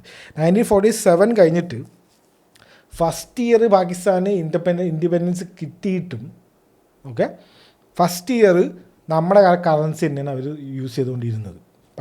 ഇൻഡിപെൻഡൻസ് കിട്ടി കഴിഞ്ഞിട്ടും അവർ പറയുന്നത് ഈ നമ്മുടെ കറൻസി എടുത്തിട്ട് അവരുടെ ഗവൺമെൻറ് ഓഫ് പാകിസ്ഥാൻ എന്ന് പറഞ്ഞിട്ട് ഒരു സീലുണ്ട് അത്ര, ആ സീല് വെച്ച് അടിച്ചിട്ടാണ് കൊടുത്തത് എന്നൊക്കെയാണ് പറയുന്നത്. അപ്പോൾ 1949 2 കൊല്ലം കഴിഞ്ഞിട്ട് നമുക്ക് ഇൻഡിപെൻഡൻസ് കിട്ടി. 2 കൊല്ലം കഴിഞ്ഞിട്ട് പാകിസ്ഥാൻകാർ എന്ത് ചെയ്തെന്ന് വെച്ച് കഴിഞ്ഞാൽ ഒരു ജോയിൻറ്റ് വെഞ്ചർ സ്റ്റാർട്ട് ചെയ്തു. അതായത് നമ്മളെ പോലെ നമ്മുടെ പ്രിൻറ്റിംഗ് പ്രസ് ഉണ്ട്, നിങ്ങൾ പേപ്പർ ഇതാ, ആ ഒരു പരിപാടിയല്ല. ഇവരൊരു പുതിയൊരു കമ്പനി പോലെ ഉണ്ടാക്കിയിട്ട് പാകിസ്ഥാൻ സെക്യൂരിറ്റി പ്രിൻറ്റിംഗ് കോർപ്പറേഷൻ എന്ന് പറഞ്ഞിട്ടുള്ള PSPC എന്ന് പറഞ്ഞിട്ടൊരു കമ്പനി, ഒരു കോർപ്പറേഷൻ കമ്പനി പോലെ അവർ ഉണ്ടാക്കിയിട്ട്, ഓക്കെ, ഒരു പബ്ലിക് സെക്ടർ കമ്പനി പോലെ ഉണ്ടാക്കിയിട്ട് അതിൽ 60% പാകിസ്ഥാൻ്റെ ഓണർഷിപ്പും ബാക്കി 40% ഡെലറൂവിൻ്റെ ഓണർഷിപ്പും കൊണ്ട് ഒരു കൺസോഷ്യം പോലത്തെ ഒരു സംഭവം ഉണ്ടാക്കുക. അത് 70 കൊല്ലം നിലനിന്നു. 1949 ഉണ്ടാക്കിയിട്ട് 2017 അവരതിനെ ഫുള്ളി നാഷണലൈസ് ചെയ്യുന്നത്. ഇടയിൽ ഇവരുടെ ഡീല് കുറച്ച് അങ്ങോട്ട് മാറ്റും ഡെലറു കാരണം ഇതൊരു തേർഡ് പാർട്ടി ആണല്ലോ. അപ്പോൾ ഇവർ പറയുമ്പോൾ ഞങ്ങൾക്ക് ഡീല് കമ്മീഷൻ അതൊക്കെ പറഞ്ഞ് അതിൽ കുറച്ച് അങ്ങോട്ടൊക്കെ ആക്കുമെങ്കിലും 2017 വരെ ഈ PSPC ഉണ്ടായിരുന്നു. അതായത് ഡെലറുവിൻ്റെ പ്രോപ്പർ പ്രസൻസ് പാകിസ്ഥാനിൽ ഈ ലേറ്റ് 1949 തൊട്ട് 2017 വരെ ഉണ്ടായിരുന്നു. അത് നമ്മളൊന്ന് ആലോചിച്ച് വയ്ക്കണം. ഡെലറൂന്ന് വിട്ടു അവർ. ഇപ്പോൾ അവർ DNG എന്ന് പറഞ്ഞിട്ടുള്ള ഒരു ജർമ്മൻ കമ്പനിയുണ്ട്, GSEC ആൻഡ് ഡെവ്രിയൻറ്റ് അങ്ങനെ എന്തോ ഒരു പേരുള്ള GND എന്ന് പറഞ്ഞിട്ടുള്ള ജർമ്മൻ കമ്പനിയുമായിട്ടുള്ള ഒരു ലിങ്കാണ്. അവരാണ് ഈ ടെക്നോളജി കാരണം ഈ എല്ലാ ടെക്നോളജിയും എല്ലാവരുടെ കയ്യിലും ഉണ്ടാവില്ല. അപ്പോൾ അതൊക്കെ ഇങ്ങനെ പ്രൊവൈഡ് ചെയ്യുന്ന കുറേ കമ്പനീസ് ഉണ്ട്. അപ്പോൾ അവരായിട്ടാണ് ഇപ്പോൾ ഒരു ഡീൽ ഉണ്ടാക്കിയിരിക്കുന്നത്. ഇനി നമ്മുടെ കാര്യം എടുത്തു കഴിഞ്ഞാൽ നമ്മൾ 1928 നമ്മൾ പേപ്പറും ഇപ്പോഴും നമ്മൾ ഡെലറുകാരൻ്റെ നിന്ന് എടുത്തുകൊണ്ടിരിക്കുകയാണ്. നമ്മുടെ കയ്യിൽ എന്തൊക്കെയുണ്ട്? ഇങ്കും ഉണ്ട്, പ്ലേറ്റ്സും ഉണ്ട് ആ സമയത്തെ. അപ്പോൾ ഇങ്കും പ്ലേറ്റും നമ്മുടെ കയ്യിലുണ്ട്. പേപ്പർ നമ്മൾ എടുക്കുന്നു. ബ്രിട്ടീഷുകാരുമായിട്ട് അപ്പോഴൊരു ലിങ്ക് ഉണ്ട് നമുക്ക്. എത്ര കൊല്ലം ഉണ്ടായിരുന്നു? ഇൻഡിപെൻഡൻസ് കിട്ടിയിട്ട് 20 കൊല്ലം വരെ ഇങ്ങനെ തന്നെ കണ്ടിന്യൂ ചെയ്തു. ഓക്കെ, പിന്നെയാണ് നമ്മൾ എന്ത് ചെയ്യുന്നത്? പേപ്പർ സ്വന്തമായിട്ട് ഉണ്ടാക്കാൻ സ്റ്റാർട്ട് ചെയ്യുന്നത് 1968 സെക്യൂരിറ്റി പേപ്പർ മിൽ എന്ന് പറഞ്ഞിട്ടുള്ള ഒരു സംഭവം സ്റ്റാർട്ട് ചെയ്യാണ്. ഹൊഷനഗാബാദ് എന്ന് പറഞ്ഞിട്ടുള്ള സ്ഥലത്ത്, ഇവിടെ മധ്യപ്രദേശിൽ, അവിടെ നമ്മൾ SPM എന്ന് പറഞ്ഞിട്ടുള്ള ഒരു സംഭവം സ്റ്റാർട്ട് ചെയ്യുന്നു. അവിടെ മാർച്ച് 9 1967 ഇനോഗ്രേറ്റ് ചെയ്ത് 68 അത് പ്രവർത്തനം ആരംഭിച്ചു. അവിടെ നിന്നാണ് നമുക്ക് പേപ്പർ പിന്നെ നമ്മൾ സ്വന്തമായിട്ട് ഉണ്ടാക്കാൻ സ്റ്റാർട്ട് ചെയ്യുന്നത്. പേപ്പർ നമ്മൾ ഉണ്ടാക്കുന്നു. ഇനി നമുക്ക് പേപ്പറിൻ്റെ ആവശ്യമില്ല, ഡെലറുകാരൻ്റെ പോയി പണി നോക്കണേന്ന് പറഞ്ഞു. ഇപ്പോൾ നമ്മൾ ഇങ്കും ഉണ്ട്, പേപ്പറുണ്ട്, എല്ലാ സാധനവും ഉണ്ട്. പക്ഷേ ഒരു കുഴപ്പം എന്താ വെച്ച് കഴിഞ്ഞാൽ 1968 കഴിഞ്ഞിട്ട് എന്ത് സംഭവിച്ചെന്ന് വെച്ച് കഴിഞ്ഞാൽ ഒന്നും സംഭവിച്ചില്ല. അതായത് ഈ ഒരു 30 കൊല്ലം നമ്മളിങ്ങനെ ഓടി. ഒരു അപ്ഗ്രേഡോ അല്ലെങ്കിൽ ഇങ്ങനൊരു പേപ്പർ ഇന്ന് നമുക്ക് ഭാവിയിൽ നമ്മൾ ഭയങ്കര ഡെവലപ്പ് ആവും, അപ്പോൾ നമ്മൾ പെട്ടെന്ന് ഡെവലപ്പ് ആയി കഴിഞ്ഞാൽ എന്ത് ചെയ്യും എന്നുള്ള ചിന്തയൊന്നും നമുക്കില്ല. 30 കൊല്ലം 1968 ഒരു ടെക്നോളജി ഉണ്ടാക്കി വെച്ചല്ലോ, നമ്മൾ സെറ്റായി, എല്ലാം നമ്മുടെ കയ്യിലുണ്ട്, ഒരു തെണ്ടിയുടെയും ഇനി സഹായം വേണ്ട, പേപ്പറുണ്ട്, എല്ലാം ഉണ്ട്. നമ്മൾ അങ്ങനെ കണ്ടിന്യൂ ചെയ്തു. അപ്പോഴാണ് ലേറ്റ് 90s വരെ നമ്മളിത് ഇതേപോലെ ഒരു അപ്ഗ്രേഡേഷനും പോലും നടത്തിയില്ല. അപ്പം എന്ത് സംഭവിച്ചു വെച്ച് കഴിഞ്ഞാൽ 1991 നമ്മൾ ഗ്ലോബലൈസേഷൻ നമ്മൾ കൊണ്ടുവരുന്നത് ഇന്ത്യയിലും.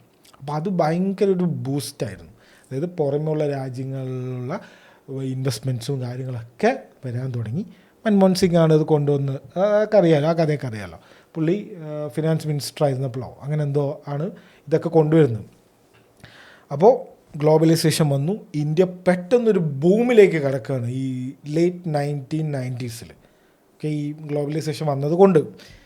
അപ്പോൾ എന്തെന്ന് വെച്ച് കഴിഞ്ഞാൽ ഇൻഡിപെൻഡൻസിന് ശേഷം ആദ്യമായിട്ട് 1997 തൊട്ട് 1998 വരെ ഉള്ള ഒരു കാലഘട്ടത്തിൽ നമ്മൾ പേപ്പർ മാത്രമല്ല, നമ്മൾ കറൻസി ഇമ്പോർട്ട് ചെയ്യാൻ പോവുകയാണ്. ആലോചിക്കണം, എപ്പം നിർത്തിയാണിത്? 1968 നമ്മൾ പേപ്പർ ഇമ്പോർട്ട് ചെയ്ത് നിർത്തിയതാണ്. 1928 നമ്മൾ കറൻസി ഇമ്പോർട്ട് ചെയ്ത് നിർത്തിയതാണ്.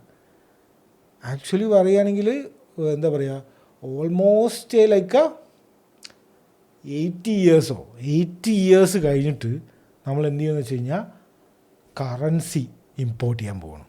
എന്താണ് സംഭവിച്ചത്? ഫുൾ പ്രിൻ്റഡ് കറൻസിയാണ് എടുക്കുന്നത്. 3 കമ്പനീസിനാണ് ആ ഒരു ഓർഡർ കൊടുക്കുന്നത്. അമേരിക്കൻ ബാങ്ക് നോട്ട് കമ്പനി, ഡെലറു അപ്പോഴും ഉണ്ടല്ലോ, പിന്നെ നമ്മൾ നേരത്തെ പാകിസ്ഥാൻ്റെ ഒരു കമ്പനി എന്ന് പറയില്ലേ, GND, ജർമ്മനിയിലുള്ള, ഈ 3 പേർക്കാണ് നമ്മൾ ഇതിൻ്റെ ഒരു ഓർഡർ കൊടുക്കുന്നത്. 1 ലക്ഷം കോടി രൂപ, അന്നത്തെ 1997 1 ലക്ഷം കോടി രൂപൻ്റെ ഒരു ഓർഡറാണ് നമ്മൾ കൊടുക്കുന്നത്. അപ്പം നമുക്കൊരു ഷോർട്ടേജ് ഓഫ് മണി വന്നു. കാരണം നാട് വികസിച്ചു, അതിനനുസരിച്ചിട്ട് നമ്മുടെ കയ്യിൽ കപ്പാസിറ്റി ഇല്ല.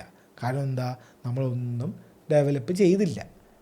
നമ്മൾ വല്ല ഒരു പേപ്പറും പ്രിൻറ്റിങ് മെഷീനും ഉണ്ട്, എന്നാൽ പിന്നെ ഇത് ഓടട്ടെ അതുകൊണ്ട് അത് എണ്ണയിട്ട് ഓടിക്കുകയാണോ എന്നറിയില്ല. ആരും ഇതിനെ ഒന്നും മൈൻഡ് ചെയ്തില്ല. അത് നമുക്കൊരു പണി കിട്ടി 1997. ഓക്കെ, ഈ ഒരു കാലഘട്ടത്തിന് ഒരു പ്രത്യേകതയുണ്ട്. 1996 തൊട്ട് 98 വരെ നിങ്ങൾ ഇന്ത്യൻ ഹിസ്റ്ററിയൊക്കെ അറിയുകയാണെങ്കിൽ ഇതൊരു വിയേർഡ് ടൈംസാണ്. അതായത് കോൺഗ്രസ്സിനും ഭൂരിപക്ഷമില്ല, BJPക്കും ഭൂരിപക്ഷമില്ല. അങ്ങനൊരു ഒരു പാർലമെൻറ്റൊക്കെ ആയിരുന്നു. അതായത് ആർക്കും മെജോറിറ്റി ഇല്ല. അപ്പോൾ വേറെ ഈ ഒരു 13 ചെറിയ പാർട്ടികൾ ഒരു കോയിലേഷൻ ഉണ്ടാക്കിയിട്ട് അതിലെ ജനതാദൾ എന്ന് പറഞ്ഞിട്ടുള്ളൊരു പാർട്ടിയിൽ നിന്നാണ് പ്രൈം മിനിസ്റ്ററൊക്കെ വരുന്നത്. അതും അവരും ആ ടേം പോലും തികച്ചില്ല, 2 കൊല്ലത്തിൽ അത് വീഴുകയും ചെയ്തു. കഷ്ടിച്ച് 2 കൊല്ലം അവർക്കത് നിൽക്കാനും പറ്റിയുള്ളൂ. അതിൽ ജനതാദൾ, തെലുങ്ക് ദേശം, DMK എന്നുള്ള പാർട്ടീസും പോലത്തെ ചെറിയ പാർട്ടീസൊക്കെ വന്ന് അങ്ങനെയാണ് ഈ ആൻറ്റി BJP, അതായത് BJP, അടൽ ബിഹാരി വാജ്പേയി 16 ദിവസം പ്രൈം മിനിസ്റ്ററൊക്കെ ആയിട്ടുണ്ടായിരുന്നു. പ്രൈം മിനിസ്റ്ററായിട്ട് പിന്നെ ഇവർക്ക് ഇത്ര മെമ്പേഴ്സ് ഇല്ല എന്നൊക്കെ പറഞ്ഞിട്ട് ഇത് കൊണ്ടുവന്ന് പിന്നെ അവരെ താഴെ ഇറക്കി പിന്നെ ഇവർ കയറിയതാണ്. കോൺഗ്രസ്സുകാർ ഇവർക്ക് സപ്പോർട്ട്, ഈ ജനതാദൾ, ഈ ബാക്കിയുള്ള 13 സ്മോൾ പാർട്ടീസ് ഒരു ഇതുണ്ടാക്കിയല്ലോ, MP മാരെല്ലാവരും കൂടെ. അതിൽ കോൺഗ്രസ് ഔട്ട്സൈഡിൽ നിന്ന് സപ്പോർട്ട്. കോൺഗ്രസ്സൊന്നും ഒറ്റയ്ക്ക് ഭരിക്കാൻ പറ്റില്ല, കോൺഗ്രസും ഭരിക്കേണ്ടതെന്നാണ് എല്ലാവരുടെയും ഇതും, BJPയും ഭരിക്കേണ്ടതെന്ന് പറഞ്ഞിട്ട് ഞങ്ങളെ ഭരിക്കാമെന്ന് വേണ്ടി ചെറിയ പാർട്ടിക്കാരെല്ലാവരും കൂടെ വന്നൊരു സമയമായിരുന്നു ഇത്. അപ്പോൾ എന്താണെന്ന് വെച്ച് കഴിഞ്ഞാൽ ആകെ ഒരു എന്താ പറയുക, ബഹളം, അല്ലെങ്കിൽ ആകെ ഒരു കെയോസ് എന്ന് പറയില്ലേ, അങ്ങനത്തെ ഒരു സംഭവമായിരുന്നു. HD ദേവഗൗഡയാണ് 1996 തൊട്ട് 97 വരെ ഇന്ത്യൻ പ്രൈം മിനിസ്റ്റർ ആയത്. IK ഗുജറാളാണ് 1997 തൊട്ട് 98 വരെ. അത് ഓരോ കൊല്ലം ഓരോ പ്രൈം മിനിസ്റ്ററൊക്കെ. കാരണം അതിൻ്റെ ഉള്ളിൽ തന്നെ ഒരു ഒത്തൊരുമയില്ല. കാരണം അതറിയാമല്ലോ, ഇങ്ങനെ ഒരു ടീംസിന് മൊത്തം മെജോറിറ്റി ഉണ്ടെങ്കിൽ ഇപ്പൊക്കെ ഭരിക്കുന്ന പോലെ സുഖമായിട്ട് ഭരിക്കുക. ഇപ്പം ഇല്ല, ഇതിന് മുന്നേയൊക്കെ BJP ഭരിച്ച പോലും, അതിന് മുന്നേ കോൺഗ്രസ്സൊക്കെ ഭരിച്ച പോലെയും ഈ ആരും ചോദിക്കാനും പറയാനും ഇല്ല, ഇവർക്ക് തോന്നിയതൊക്കെ ചെയ്യാമല്ലോ. ഈ ഓരോ പാർട്ടികൾ ഇടയ്ക്ക് വരുമ്പോൾ അവർക്ക് എന്തെങ്കിലും സ്ഥാനം കൊടുത്തില്ലെങ്കിൽ അവരിത് വിട്ട് അപ്പുറത്തെ പാർട്ടി പോകും. അപ്പോൾ അത് ഇങ്ങനെ സംഭവിക്കും. പിന്നെ എല്ലാവരും ചെറിയ പാർട്ടിയാണെങ്കിലോ, അപ്പോൾ ഇവർ പറയും ഇതെന്താ അവർക്ക് ഞങ്ങൾക്ക് വേണം, ഞങ്ങൾക്ക് അത് വേണം, ഞങ്ങൾക്ക് ഇത് വേണം എന്നൊക്കെ പറഞ്ഞിട്ട് ഫുൾ ആടി ബഹളമായിരിക്കും. പിന്നെ ഈ ഒരു സംഭവം കഴിഞ്ഞിട്ടാണ് 1998 കോൺഗ്രസ്സുകാർ ഇവർക്ക് ഉള്ള ഈ ഔട്ട്സൈഡ് എന്നുള്ള സപ്പോർട്ട് വിഡ്രോ ചെയ്യണം. ആ വിഡ്രോ ചെയ്യുമ്പോഴാണ് പിന്നെയുള്ള അടുത്ത ഇലക്ഷനാണ് നമ്മുടെ വാജ്പേയി വരുന്നത്. ആദ്യത്തെ BJP ഗവൺമെൻറ് ഉണ്ടാക്കിയിട്ട് വാജ്പേയി വരുന്നത് 1998 ഓക്കെ. അപ്പോൾ എന്ന് സംഭവിച്ചു കഴിഞ്ഞാൽ ഈ ഒരു സമയത്താണ് ഈ ഒരു പെട്ടെന്നൊരു നോട്ട് ഷോർട്ടേജും പെട്ടെന്നുള്ളൊരു എന്താ പറയുക ഒരു ഡീലും, നോട്ട് തന്നെ പ്രിൻ്റ് ചെയ്യുക, അല്ലാണ്ട് മറ്റേ പേപ്പർ കൊണ്ടുവരിക അതൊന്നുമല്ല, നോട്ട് തന്നെ പ്രിൻ്റ് ചെയ്ത് കൊണ്ടുവന്നത് ഒരു പെട്ടെന്നെടുത്ത് ഉള്ള ഒരു തീരുമാനം, അല്ലെങ്കിൽ പെട്ടെന്നുള്ള ഒരു എസ്കലേഷനായിരുന്നു. അപ്പോൾ ഈ വാജ്പേയി ഗവൺമെൻറ് വന്നിട്ട് 1998 BJP ഗവൺമെൻറ് വന്നിട്ട് അവർ കമ്മിറ്റി ഓൺ പബ്ലിക് അണ്ടർടേക്കിങ്സ് എന്ന് പറഞ്ഞിട്ട് COPU എന്ന് പറഞ്ഞിട്ടുള്ള ഒരു ഒരു ഓഡിറ്റ് ഒക്കെ ചെയ്യുന്ന ഒരാൾക്കാരുണ്ട്. അവർ ഓഡിറ്റ് അല്ല, ബേസിക്കലി ഇൻവെസ്റ്റിഗേഷനൊക്കെ ചെയ്യുന്നത് ഈ പബ്ലിക് സെക്ടർ കമ്പനീസിനൊക്കെ അതിലൊക്കെ എന്തെങ്കിലും മിസ്യൂസ് വരുന്നുണ്ടോ എന്നൊക്കെ ഉള്ള ഇൻവെസ്റ്റിഗേറ്റ് ചെയ്യുന്ന ഒരു കമ്മിറ്റിയാണ്. അപ്പോൾ അവരുടെ ഒരു സ്റ്റേറ്റ്മെൻ്റ് ഉണ്ട് about this note printing, outsourcing ചെയ്തതിനെ കുറിച്ച് അവരൊരു റിപ്പോർട്ടുണ്ട്. ആ റിപ്പോർട്ടിൽ പറയുന്ന 3 വാക്കുകളാണ്: അൺപ്രസിഡൻറ്റഡ്, അൺകൺവെൻഷനൽ, അൺകാൾഡ് ഫോർ. അതായത് ബേസിക്കലി പറയുന്നത് ഈ ഒരു എമർജൻസി പെട്ടെന്ന് നോട്ട് കുറവാണ് എന്ന് പറഞ്ഞിട്ട് വേറുള്ളൊരു എവിടെയോ കിടക്കണ ഈ ഫോറിൻ കൺട്രീസിലുള്ള പ്രൈവറ്റ് കമ്പനിക്ക് ഈ നോട്ട് പ്രിൻ്റ് ചെയ്യാൻ കൊടുത്തത്, ആ ഒരു എമർജൻസി ഉണ്ടായൊരു സാഹചര്യം ഉണ്ടല്ലോ, അത് സെൽഫ് ക്രിയേറ്റഡ് ആണ്. Okay, government fail to expand the capacity. അതായത് ഇത്രയും കാലം കിട്ടിയിട്ടും, അത് സത്യമല്ല, ഇത്രയും കാലം കിട്ടി 10-30 കൊല്ലം കിട്ടിയിട്ട് ഒരു നമ്മൾ ഡെവലപ്പ് ആവുന്നോ അല്ലെങ്കിൽ നമുക്ക് ഇനിയും പെട്ടെന്ന് നോട്ട് പ്രിൻ്റ് ചെയ്യേണ്ടി വന്നാൽ എന്ത് ചെയ്യുന്നോ ഒരു ഐഡിയ നമുക്കില്ല. അപ്പം അങ്ങനെയുള്ളൊരു സംഭവം വന്നു. ഇത് കാരണം എന്തായി, നമ്മുടെ സംഭവം എക്സ്പോസ്ഡായി. നമ്മൾ അതുവരെ ഉണ്ടാക്കിയ, അതായത് നമ്മൾ നോട്ട് പ്രിൻ്റ് ചെയ്യൽ എപ്പോൾ നിർത്തിയാണ്, 92 നിർത്തിയാണ്. അപ്പോൾ അതിനുശേഷം നമ്മൾ കൊണ്ടുവന്ന ഓരോ മാറ്റങ്ങളും, നമ്മളെ ഈ നോട്ട് ആർക്കിടെക്ചർ എന്ന് പറഞ്ഞൊരു സംഭവം ഉണ്ടല്ലോ, അതായത് ഇപ്പോൾ ഒരു സോഫ്റ്റ്വെയർ ആണെങ്കിൽ അതിൻ്റെ സോഴ്സ് കോഡ് നാളെ ഇപ്പോൾ എന്താ പറയുക, ഇപ്പോൾ ആൻഡ്രോയിഡിൻ്റെ സോഴ്സ് കോഡ് ഗൂഗിളാർ വേറെ ഏതെങ്കിലും കമ്പനിക്ക് കൊടുത്താൽ എങ്ങനെ ഉണ്ടാവും? അതുപോലെ ആപ്പിളുകാർ അവരുടെ സോഴ്സ് കോഡ് നാളെ വെബ്സൈറ്റിലിട്ട് അങ്ങനെ ഉണ്ടാവും. അതുപോലെ ആയി. എല്ലാവർക്കും ഇപ്പോൾ നമ്മുടെ മെഷർമെൻറ്റ്സും കാര്യങ്ങളും എല്ലാം അറിയാം. 3 കമ്പനികൾ കൊടുത്തിട്ടുണ്ട്, അതിൽ നമ്മുടെ ഡെലറൂയും ഉണ്ട്. ഓക്കെ, അപ്പോൾ പിന്നെ ഇത് ഭയങ്കര റേറ്റിനുമാണ് കൊടുത്തിരിക്കുന്നത്. കാരണം എമർജൻസി ആയിട്ട് നോട്ട് പ്രിൻ്റ് ചെയ്യണം എന്നൊക്കെ പറഞ്ഞാൽ ഭയങ്കര റേറ്റ് വാങ്ങിക്കും. ലോങ് ടേം ഡീലൊക്കെ ആണെങ്കിൽ അത് എല്ലാം അങ്ങനെ തന്നെയല്ലേ, പെട്ടെന്ന് വേണം പറഞ്ഞു കഴിഞ്ഞാൽ അവർ പറയുന്ന റേറ്റ് ആയിരിക്കും. അപ്പോൾ അങ്ങനെയും നമ്മളെ പറ്റിച്ചു എന്നാണ് ഇവർ പറയുന്നത്, ഈ ഒരു കമ്മിറ്റിക്കാർ. അതായത് എക്സ്ട്രാ പൈസ മേടിച്ചു കാരണം എമർജൻസി ആയതുകൊണ്ട് എന്നൊക്കെ പറഞ്ഞിട്ട് അങ്ങനെ ഒരു റിപ്പോർട്ട് ഇവർ പറയുന്നുണ്ട്. പിന്നെ ലാക്ക് ഓഫ് ട്രാൻസ്പെറൻസിനെ കുറിച്ചും പറയുന്നുണ്ട്. ഈ വെൻഡർ സെലക്ഷനും ഈ കോൺട്രാക്റ്റ് ടേംസും പിന്നെ ഈ ലോങ് ടേം കോൺട്രാക്റ്റ് ചെയ്യാത്തത് എല്ലാത്തിനും ഒരു ട്രാൻസ്പെറൻസി കുറവുണ്ട് എന്നുള്ളൊരു കണ്ടുപിടുത്തം കൂടെ ഈ COPU committee on public undertakings നടത്തിയിട്ടുണ്ട്. അവരുടെ ഒരു റിപ്പോർട്ടിൽ മെയിൻ ഒരു സംഭവമാണ് അൺപ്രസിഡൻറ്റഡ്, അൺകൺവെൻഷനൽ, അൺകാൾഡ് ഫോർ എന്ന് പറഞ്ഞിട്ട്. ആവശ്യം ഉണ്ടായിരുന്നില്ല, ഇത് എന്തോ ഒരു ഉടായ്പുണ്ട് ഇതിൽ എന്നാണ് ബേസിക്കലി ഈ റിപ്പോർട്ടിൽ അവർ പറഞ്ഞു വയ്ക്കുന്നത്. എന്നിട്ട് ഈ റിപ്പോർട്ട് ഇറങ്ങിയിട്ട് എന്തെങ്കിലും സംഭവിച്ചോ? എന്ന് സംഭവിക്കും. ഇങ്ങനെയുള്ളവർക്കൊന്നും ഒന്നും സംഭവിക്കില്ല. RBIക്കാരുടെ അടുത്ത് ഈ കാര്യം പറഞ്ഞപ്പോൾ അവർ പറഞ്ഞത് മോണിറ്ററി സ്റ്റെബിലൈസിങ് മാനേജ്മെൻ്റ് ആണ്. അത് സാധാരണക്കാർക്ക് പറഞ്ഞാൽ മനസ്സിലാവില്ല എന്നുള്ള രീതിയിൽ ഇതൊക്കെ വലിയ കളികളാണ്, ഇത് നിങ്ങളൊന്നും ഇടപെടണ്ടെന്നൊക്കെ പറഞ്ഞിട്ട്. പിന്നെ ഗവൺമെൻറ് പറഞ്ഞു ഇത് policy decision taking under extra ordinary circumstances. അങ്ങനെ പറഞ്ഞാൽ മതിയല്ലോ, രാജ്യത്തിൽ ഇത് വന്നില്ലെങ്കിൽ രാജ്യം തകരും, അതുകൊണ്ട് എക്സ്ട്രാ ഓർഡിനറി സർക്കംസ്റ്റാൻസസ് ആയിരുന്നു, അതുകൊണ്ട് ചെയ്തു എന്ന് പറയും. പിന്നെ അതൊരു പാർട്ടിയോ അങ്ങനത്തെ ഒരു പ്രൈം മിനിസ്റ്ററോ പിന്നെ ഇല്ല. അത് തീരുമാനിച്ചതൊക്കെ ഏതൊക്കെയോ ഗവൺമെൻറ്റിലും അത് ആൾക്കാരൊക്കെ വന്നിട്ട് അവർക്കും ഒരു ഒത്തൊരുമയില്ല, ഫുള്ള് പാരവെപ്പും ഇതൊക്കെയായിരുന്നു. അപ്പോൾ ഒരു കെയോസിൻ്റെ സമയത്ത് പെട്ടെന്നൊരു എമർജൻസി ഡീൽ ഉണ്ടാക്കുന്നു, നോട്ട് തന്നെ പ്രിൻ്റ് ചെയ്യാൻ വേണ്ടിയിട്ട് ഫോറിൻ കൺട്രീസിന് കൊടുക്കുന്നു. സുഡാൻ്റെ ഒരു മണം അടിക്കുന്നുണ്ടോ അവിടെ? എങ്ങനെയായിരിക്കും ഇവർക്കൊക്കെ ഈ ഡീല് കിട്ടിയിട്ടുണ്ടാവുക? കഴിഞ്ഞിട്ടില്ല, ഇനിയുണ്ട്, നമ്മൾ തുടങ്ങിയിട്ടുള്ളൂ.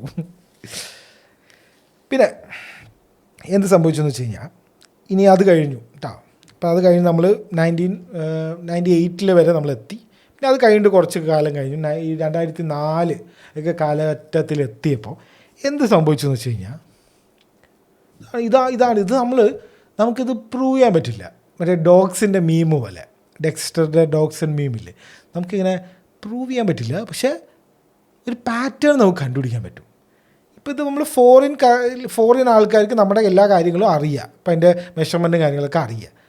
അത് കഴിഞ്ഞ ഒരു 4-5 കൊല്ലത്തിന് ശേഷം എന്ത് സംഭവിച്ചെന്ന് വെച്ച് കഴിഞ്ഞാൽ ഫേക്ക് നോട്ടുകൾ കൂടി. എങ്ങനത്തെ ഫേക്ക് നോട്ടുകൾ കൂടി? ഒറിജിനൽ ഏതാ ഡ്യൂപ്ലിക്കേറ്റ് ഏതാ എന്ന് അറിയാത്ത രീതിയിൽ നോട്ടുകൾ കൂടുകയാണ്. ഫേക്ക് നോട്ടുകൾ കൂടുകയാണ്. ഹൈ ക്വാളിറ്റി ഫേക്ക് നോട്ടുകൾ.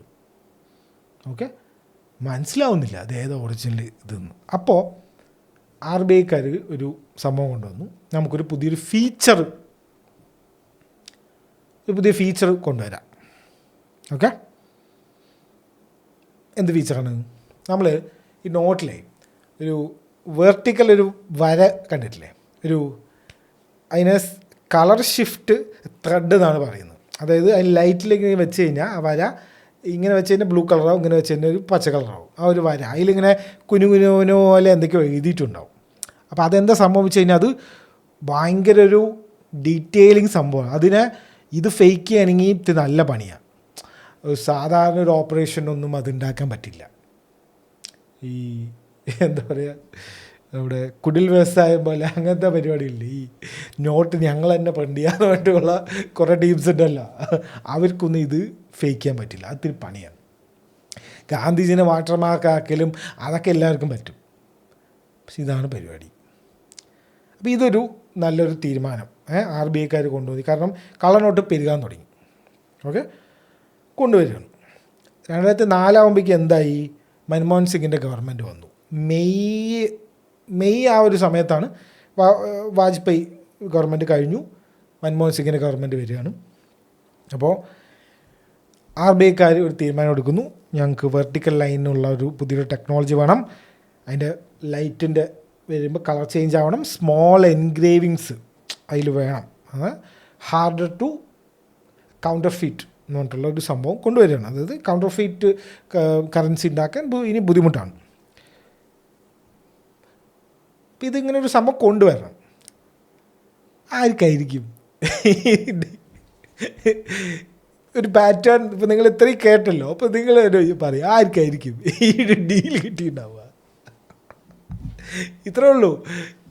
അപ്പം ഞാനിങ്ങനെ നോക്കി വരുന്നത്. അപ്പോൾ RBI ഒരു പുതിയൊരു സാധനം കൊണ്ടുവന്നു. അപ്പോൾ ഇത് ഡെലറൂവിന് തന്നെ ആയിരിക്കും. അതെ, 2004 സെപ്റ്റംബറിൽ ഡെലറൂവിന് വിത്തൗട്ട് എനി ടെൻഡർ അല്ലെങ്കിൽ without any consulting any one ഡെലറൂവിന് എക്സ്ക്ലൂസീവ് ഡീൽ കൊടുക്കുകയാണ് ഈ ഒരു വെർട്ടിക്കൽ ലൈനിനുള്ള. നമ്മളിപ്പം ഒരു നോട്ട് എടുത്തിട്ട് ഈ വെർട്ടിക്കൽ ലൈൻ ഇപ്പോഴത്തെ നോട്ടിലതുണ്ടോ? ഇപ്പോഴത്തെ നോട്ടിലതില്ല അല്ലേ? ആ പണ്ടത്തെ ഒരു മഞ്ഞ കളർ ഒരു 500 നോട്ടില്ലേ, അതിലുണ്ടായിരുന്നു. പിന്നെ 1000 നോട്ടും ഒരു റോസ് കളർ അതിലൊക്കെ ഉണ്ടായിരുന്നു. അപ്പോൾ പണ്ടത്തെ ആ നോട്ട് നിങ്ങളുടെ കയ്യിൽ ഉണ്ടെങ്കിൽ ആ നോട്ടിൽ എന്താണ് ഡെലറുകാരുടെ സാധനമാണ്. അപ്പോൾ ഓക്കെ, എന്ത് വേണം? പേറ്റൻറ്റ് വേണം. അതായത് നമുക്ക് എക്സ്ക്ലൂസീവ്. ഇതിപ്പോൾ മറ്റേ ഈ വേറെ സാധനങ്ങൾ വിൽക്കണ പോലെ അല്ലല്ലോ. എല്ലാവർക്കോ നിനക്കിത് വേണോ എന്നതാ, ഇതന്നെ നിനക്ക് വേണോ, അങ്ങനെയൊക്കെ വിൽക്കാൻ പറ്റില്ലല്ലോ. പേറ്റൻറ്റ് വേണം. കാരണം ഇങ്ങനെയുള്ള ടെക്നോളജി ഞങ്ങളുടെ കയ്യിൽ മാത്രമേ ഉള്ളൂ എന്ന് പേറ്റൻറ്റ് വേണം. 2004 ഈ ഡീല് കൊടുക്കുമ്പോൾ ഡെലറുകാരൻ്റെ കയ്യിൽ ഈ സാധനം ഉണ്ടാക്കാനുള്ള പേറ്റൻറ്റ് ഉണ്ടോ? ഇല്ല. Actually they lied. അവരുടെ വാദം അവരുടെ കയ്യിൽ ഈ പേറ്റൻറ്റ് ഉണ്ട് എന്നായിരുന്നു. പക്ഷേ ഈ പാറ്റൻറ്റിൻ്റെ ആ ഒരു ടൈം ലൈൻ എടുത്ത് നോക്കിക്കഴിഞ്ഞാൽ പാറ്റൻറ്റ് അപ്ലിക്കേഷൻ അവർ കൊടുത്തിരിക്കുന്നത് ജൂൺ 2024 സെപ്റ്റംബറിലാണ് ഡീൽ സൈൻ ചെയ്യുന്നത്.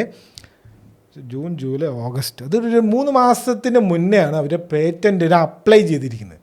ഇന്ത്യയിൽ പേറ്റൻറ്റ് വേണം, ഇത് ഇന്ത്യയിലാണല്ലോ ഉണ്ടാക്കുന്നത്. പേറ്റൻറ്റ് പബ്ലിഷ്ഡ് 2009, 5 കൊല്ലം കഴിഞ്ഞിട്ട്. ഓക്കെ, പേറ്റൻറ്റ് ഗ്രാൻഡഡ്, പേറ്റൻറ്റ് കൊടുത്തിരിക്കുന്ന സർട്ടിഫിക്കറ്റ് എന്നാ മോനെ പേറ്റൻറ്റ് കൊടുത്തത് 2011. അപ്പോൾ 7 കൊല്ലം they were actually like അതായത് പേറ്റൻ്റൊക്കെ ശരിയാക്കി എല്ലാം ശരിയാക്കി തരാം, സാധനം ഡീൽ ഇതാ, പേറ്റൻ്റ് അല്ലേ അതൊക്കെ എത്തിക്കാം. ആ ഒരു ലെവലിൽ ഇത് നമ്മൾ ആലോചിക്കരുത്. നമ്മൾ മറ്റേ മത്തിക്കച്ചവടമോ അല്ലെങ്കിൽ മറ്റേ സ്ഥലക്കച്ചവടമോ അല്ല, ഇതൊരു രാജ്യത്തിൻ്റെ നോട്ടിൻ്റെ സാധനം. ഇത് നിങ്ങൾക്ക് എടുത്ത് നോക്കാം. ഞാൻ പേറ്റൻ്റ് ഇല്ല, പക്ഷെ പേറ്റൻ്റ് ഉണ്ട് എന്ന് പറഞ്ഞിട്ട് നോട്ട് ഡീല് കൊടുത്തു എന്നൊക്കെ വേറെ ഒരാളിനും അറിയിച്ചിട്ട് പോലുമില്ല. ഇത് നിങ്ങൾക്ക് വിയേർഡായിട്ട് തോന്നുന്നുണ്ടോ? എന്തോ ഒരു ഉടായ്പ ഉണ്ടെന്ന് തോന്നുന്നുണ്ടോ?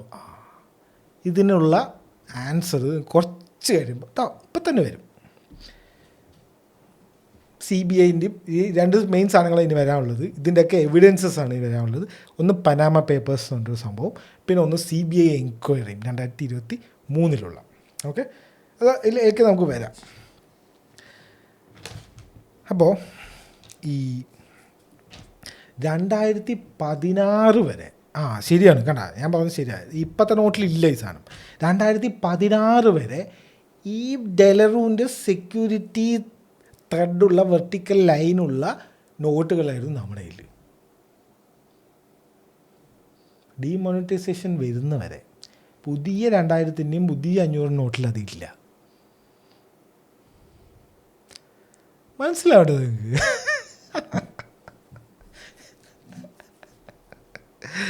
അപ്പോൾ ഇതാണ് സംഭവം. ഇത് ഇനി നമ്മളിപ്പോഴും 2004 ഡീലിൽ നിൽക്കുകയാണ്. ഇപ്പോൾ നമുക്ക് വല്ല വഴിക്ക് വരെ ഇടയിൽ കൂടെ ഇങ്ങനെ പറഞ്ഞു കഴിഞ്ഞാൽ ഇല്ല, നിങ്ങൾക്ക് ആ ഒരു പാറ്റേൺ കിട്ടില്ല. 2006 RBI ഒരു റിപ്പോർട്ട് എഴുതുകയാണ്. അതായത് De La Rue don't have a patent okay എന്ന് പറഞ്ഞിട്ടുള്ള ഒരു റിപ്പോർട്ട് RBI എഴുതിയതിന് പ്രൂഫുണ്ട് 2006 ഓക്കെ. ഒന്നും സംഭവിക്കുന്നില്ല. അപ്പോഴും ഡീലൊന്നും മാറ്റിയിട്ടില്ല, ഡീലൊക്കെ അവരുടെ കയ്യിൽ തന്നെ. 2010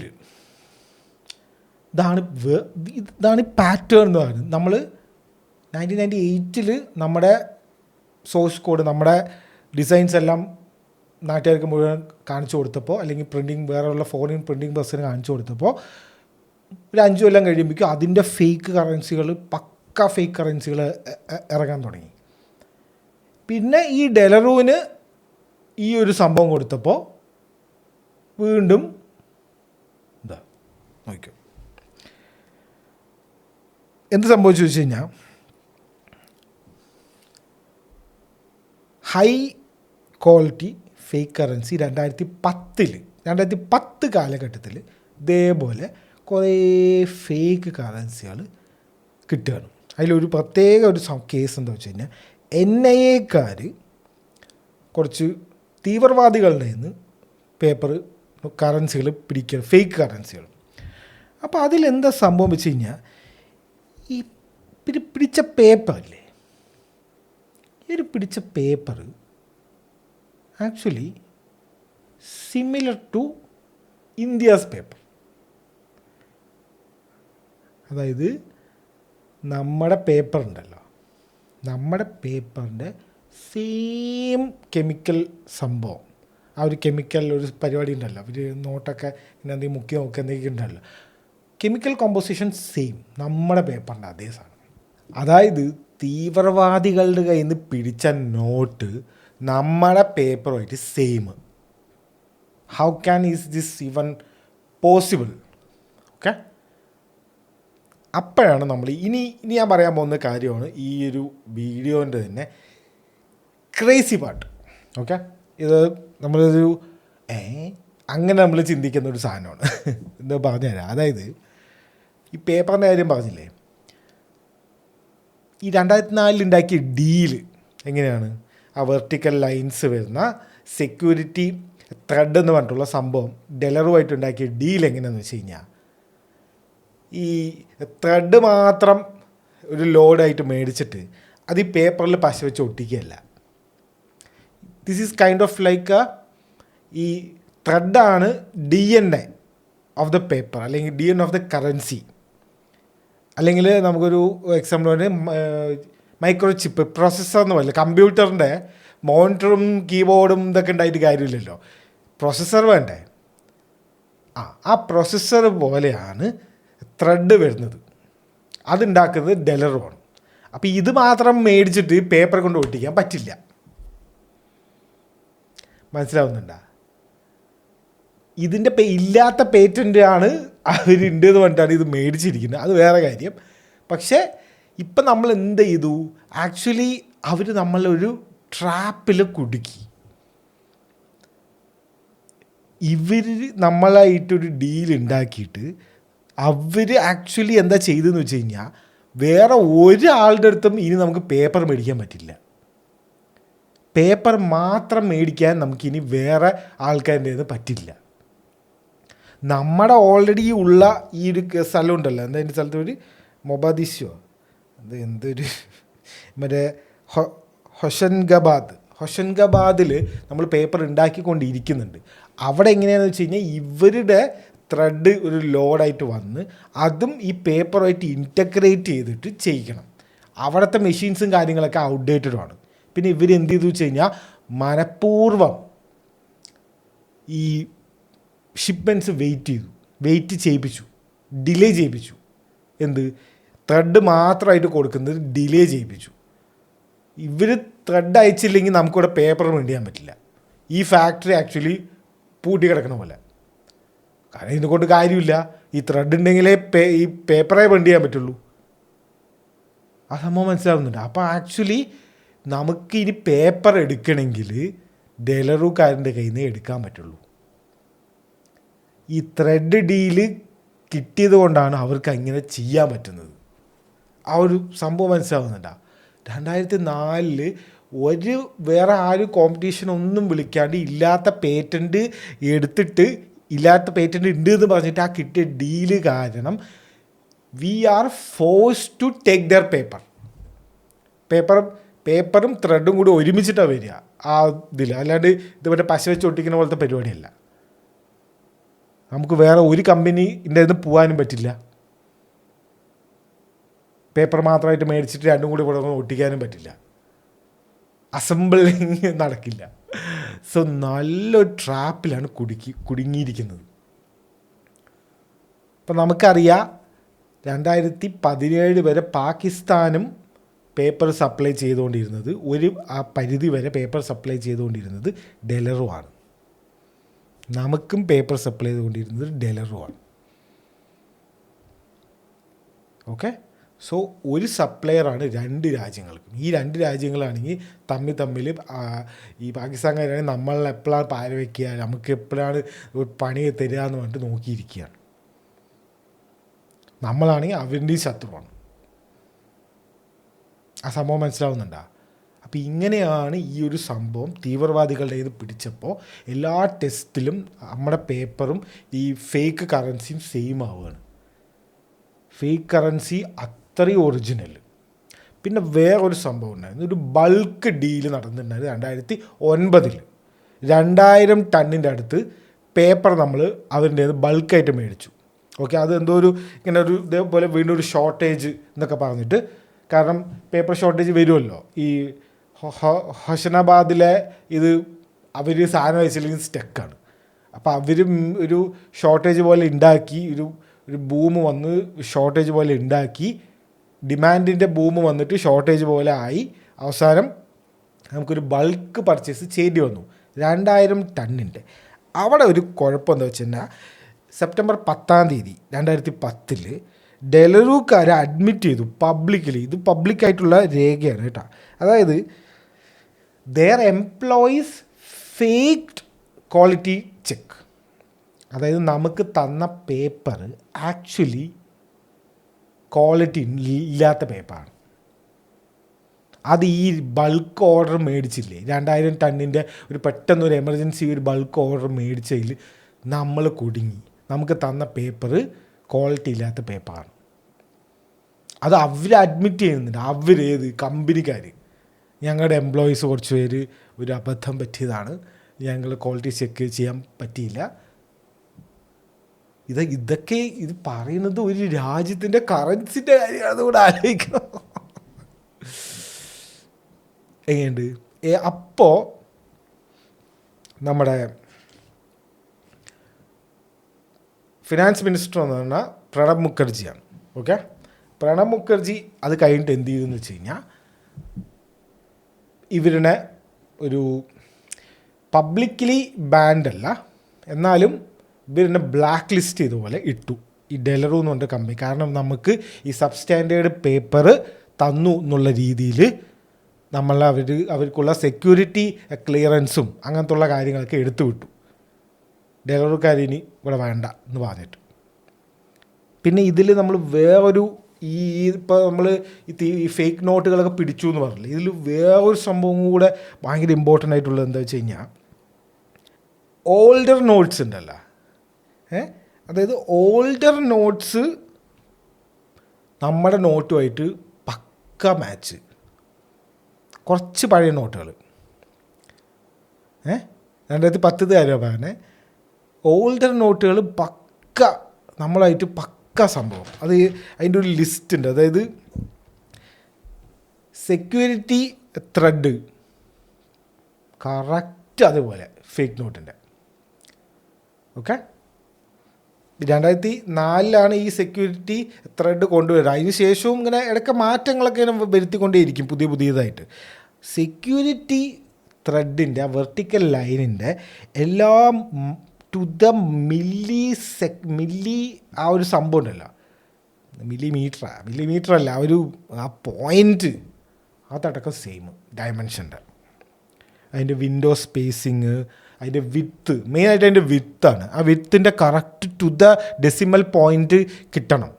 അതൊരു പ്രത്യേക ഒരു നമ്പറായിരിക്കും. ആ നമ്പർ വരെ സെയിമാണ്. അതേപോലെ ഈ മറ്റേ നമ്മൾ ഈ കളർ ചേഞ്ചിങ് ഇല്ലേ, അതും സെയിമാണ്. ഗാന്ധിയുടെ വാട്ടർമാർക്ക് അതും സെയിമാണ്. റേസ്ഡ് പ്രിൻറ്റിങ് ഉണ്ട്, അതും സെയിമാണ്. സെയിം അല്ലാത്ത എന്താ വെച്ച് കഴിഞ്ഞാൽ അതിന് ശേഷം വന്ന കുറച്ച് മാറ്റങ്ങൾ. ഈ UV ഫ്ലൂറസെൻസിൻ്റെ ഒരു സംഭവം കൊണ്ടുവന്നിട്ടുണ്ടായിരുന്നു. ഈ ഇൻഫ്രാറെഡിൻ്റെ ഒരു റെസ്പോൺസിൻ്റെ ഒരു സംഭവം ഉണ്ടായിരുന്നു. മെഷീൻ റീഡബിൾ എലിമെൻറ്റ്സ്, അതും ഒരു വ്യത്യാസമുണ്ട്. മൈക്രോ ലെറ്റേഴ്സ്, അതും അങ്ങനത്തെ കുറച്ച് കാര്യങ്ങളാണ് വ്യത്യാസമായിട്ടുള്ളത് പിടിച്ച നോട്ടിൽ നിന്നും നമ്മുടെ നോട്ടുമായിട്ട്. ബാക്കി ഈ ഡെലറുകാരൻ്റെ സംഭവങ്ങളും ഡെലറുകാരൻ്റെ പേപ്പറും സെയിം. പിടിയിട്ടുന്നുണ്ടോ? ഇതാണ് സംഭവം. അതായത് ഇന്ത്യക്കാർ ആക്ച്വലി ഈ നമുക്ക് എക്സ്ക്ലൂസീവ് പേപ്പർ വേണമെന്ന് പറഞ്ഞിട്ട് എക്സ്ട്രാ പൈസ കൊടുത്തതാണ്. അതായത് ഒരേ വെണ്ടർ തന്നെയാണ് പാകിസ്ഥാന് ഇന്ത്യക്ക് സപ്ലൈ ചെയ്യുന്നത്. ഇന്ത്യക്കാർ എന്ത് ചെയ്യുന്നത്, നമുക്ക് എക്സ്ക്ലൂസീവ്, ഞങ്ങൾക്ക് വേറെ തന്നെ കുറച്ച് പേപ്പർ വേണമെന്ന് പറഞ്ഞിട്ട് എക്സ്ട്രാ പൈസ, ഈ പൈസ എന്ന് പറഞ്ഞാൽ നമ്മുടെയൊക്കെ ടാക്സ് പൈസയാണ്, അതെടുത്തിട്ടാണ് ഇതൊക്കെ ചെയ്യുന്നത്. ആ ടാക്സ് പൈസ എടുത്തിട്ട് ഞങ്ങൾക്ക് എക്സ്ക്ലൂസീവായിട്ട് ഇന്ന പേപ്പർ തന്നെ വേണമെന്ന് പറഞ്ഞിട്ട് എക്സ്ട്രാ പൈസയും കൊടുത്തിട്ടുണ്ട്. അവിടെ നമ്മുടെ മൂഞ്ചിച്ചു വരും. ആ പേപ്പർ എങ്ങനെയോ തീവ്രവാദികളുടെ ഫേക്ക് കറൻസി തീവ്രവാദികളുടെ കയ്യിൽ എത്തി. നമ്മുടെ സെയിം പേപ്പർ നമ്മുടെ അതേ വെണ്ടർ തന്നെയാണ് പാകിസ്ഥാനും കൊടുക്കുന്നത്.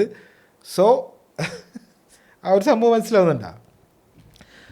അപ്പോൾ പ്രണബ് മുഖർജി 2009 തൊട്ട് 2012 വരെയുള്ള ഫിനാൻസ് മിനിസ്റ്ററായിരുന്നു. ഓക്കെ, പുള്ളിക്കാരൻ കൊണ്ടുവന്നത് എന്താണെന്ന് വെച്ച് കഴിഞ്ഞാൽ ഈ ബ്ലാക്ക് ലിസ്റ്റിംഗ് എന്നൊക്കെ പറയുന്നത് ഈ മൾട്ടിപ്പിൾ വെൻഡേഴ്സിനെ സിംഗിൾ വെൻഡർ എന്നുള്ള ഒരു പരിപാടി നിർത്തി മൾട്ടിപ്പിൾ വെൻഡേഴ്സിനെ എപ്പോഴും വേണം എന്നുള്ള സംഭവമാക്കി. ഫോറിൻ എക്സ്പോഷർ ഉണ്ടല്ലേ, ഫോറിൻ കമ്പനികൾക്ക് ഇനി നോക്കി കണ്ടിട്ടൊക്കെ കൊടുത്താൽ മതി എന്നുള്ളൊരു സംഭവം വരുത്തി. അതായത് എക്സിസ്റ്റിംഗ് ഡീലുകളൊക്കെ ഇനി റണ്ണാവട്ടെ. ഇപ്പോൾ ഓൾറെഡി ഉള്ള ഡീലുകളൊക്കെ കഴിയട്ടെ. ഇനി അത് കഴിഞ്ഞതിന് ശേഷം ഇനി നമുക്ക് ഭയങ്കര സ്ട്രിക്റ്റായിട്ട് ഇതൊക്കെ കൊടുത്താൽ മതി എന്നുള്ളൊരു സംഭവം പ്രണബ് മുഖർജി കൊണ്ടുവന്നു. അതായത് എക്സ്ക്ലൂസീവായിട്ടുള്ള കൊടുക്കുന്ന ഡീലുകൾ നിർത്തി. നമ്മുടെ കപ്പാസിറ്റി ഉണ്ടല്ല ഹൊസനഗാബാദ്, അവിടുത്തെ കപ്പാസിറ്റി കൂട്ടാനും തീരുമാനിച്ചു. ഇനി ഫോറിൻ ഇൻഫ്ലുവൻസ് കുറച്ച് കുറയ്ക്കണം എന്ന് പറഞ്ഞിട്ട് പ്രണബ് മുഖർജി തീരുമാനിക്കുകയാണ്. ഡിനൈഡ്, അതായത് സെക്യൂരിറ്റി ക്ലിയറൻസ് ഡിനൈ ചെയ്തു. ഓക്കെ, ഇനി ഈ ഡെലറുകാരനെ ഇനി ഇവിടെ അടിപ്പിക്കേണ്ടെന്ന് പറഞ്ഞിട്ട് ലോ ക്വാളിറ്റി പേപ്പറാണ് തരുന്നത്. അതുപോലെ പറയുമ്പോൾ ലോ ക്വാളിറ്റി പേപ്പർ തരുന്നു എന്നുള്ള രീതിയിലാണ് പറയുക. പക്ഷേ മെയിൻ സംഭവം ഈ തീവ്രവാദികളുടെ കയ്യിൽ നിന്ന് നമ്മുടെ സെയിം പേപ്പർ പിടിച്ചതുകൊണ്ട്. ഈ 2011 ഒരു ന്യൂ കറൻസി ലൈനിൻ്റെ ഒരു ടെൻഡർ ഉണ്ടായിരുന്നു. ആ ടെൻഡറിൽ ഡെലറുകാരനെ പങ്കെടുപ്പിച്ചിട്ടില്ല. ഓക്കെ, ആ ഒരു പുതിയൊരു ടെൻഡർ വിളിച്ചതിൽ ഡെലറൂക്കാരനെ ഒഴിവാക്കി വിട്ടു. ഓക്കെ, ഒരു ട്വിസ്റ്റാണ് ഇതിൻ്റെ അടുത്തത് വരുന്നത്. 2012 പ്രണബ് മുഖർജിനെ പിടിച്ച് പ്രസിഡൻ്റ് ആക്കുകയാണ്. മതി, ഫിനാൻസ് മിനിസ്റ്റർ ആയത് മതി എന്ന് പറഞ്ഞിട്ട് പ്രസിഡൻ്റ് ആക്കുന്നു. ആരാണ് ഇതിന് അടുത്ത ഫിനാൻസ് മിനിസ്റ്റർ ആവുന്നത്? അതാണ് പി ചിദംബരം. ചിദംബരമാണ് അടുത്ത ഫിനാൻസ് മിനിസ്റ്റർ ആവുന്നത്. ഓക്കെ, ഫിനാൻസ് സെക്രട്ടറി ഇതൊരു ഇമ്പോർട്ടൻ്റ് ആളാണ്. ഫിനാൻസ് സെക്രട്ടറി എന്ന് പറഞ്ഞിട്ട് IAS ആയിരുന്നാണല്ലോ ഈ സെക്രട്ടറി ആക്കുക, ചീഫ് സെക്രട്ടറി എന്നൊക്കെ പറയുന്നത്. ഫിനാൻസ് സെക്രട്ടറി ആയിട്ട് അരവിന്ദ് മായറാം എന്ന് പറഞ്ഞിട്ടുള്ള ആളിനെ ആക്കുകയാണ്. ഇയാൾ ഭയങ്കര ഇമ്പോർട്ടൻ്റ് ആണ്. 2012 ഇവരിനെ ആക്കി ഒരു 6 മാസത്തെ ഒരു വെയിറ്റിംഗ് പീരീഡ് ഉണ്ടായിരുന്നു. അത് കഴിഞ്ഞ് July 2013 Pranab Mukherjee black list ചെയ്ത ഡെലറൂക്കാരുമായിട്ട് 3 കൊല്ലത്തെ ഒരു ഡീല്, പെട്ടെന്ന് എവിടെ നിന്നും ഇല്ലാത്തൊരു ഡീല് വീണ്ടും സൈൻ ചെയ്യണം. ഈ ഒറിജിനൽ ഡീൽ എന്ന് പറഞ്ഞാൽ 2004 ഉണ്ടാക്കിയ ഡീൽ 5 കൊല്ലത്തേക്കായിരുന്നു.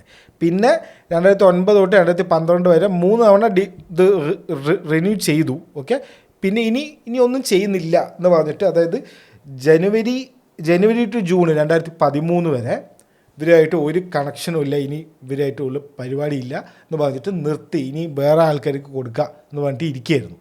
ഈ ഡെലറൂക്കാർ ശരിയല്ല എന്ന് പറഞ്ഞിട്ട് പെട്ടെന്ന് ഈ പുതിയ ആൾക്കാർ വന്നു, സാധനം കൊടുത്തു. ഡെലറൂക്കാർക്ക് തന്നെ കൊടുത്തു. 3 കൊല്ലം എക്സ്റ്റെൻഡ് ചെയ്യുക.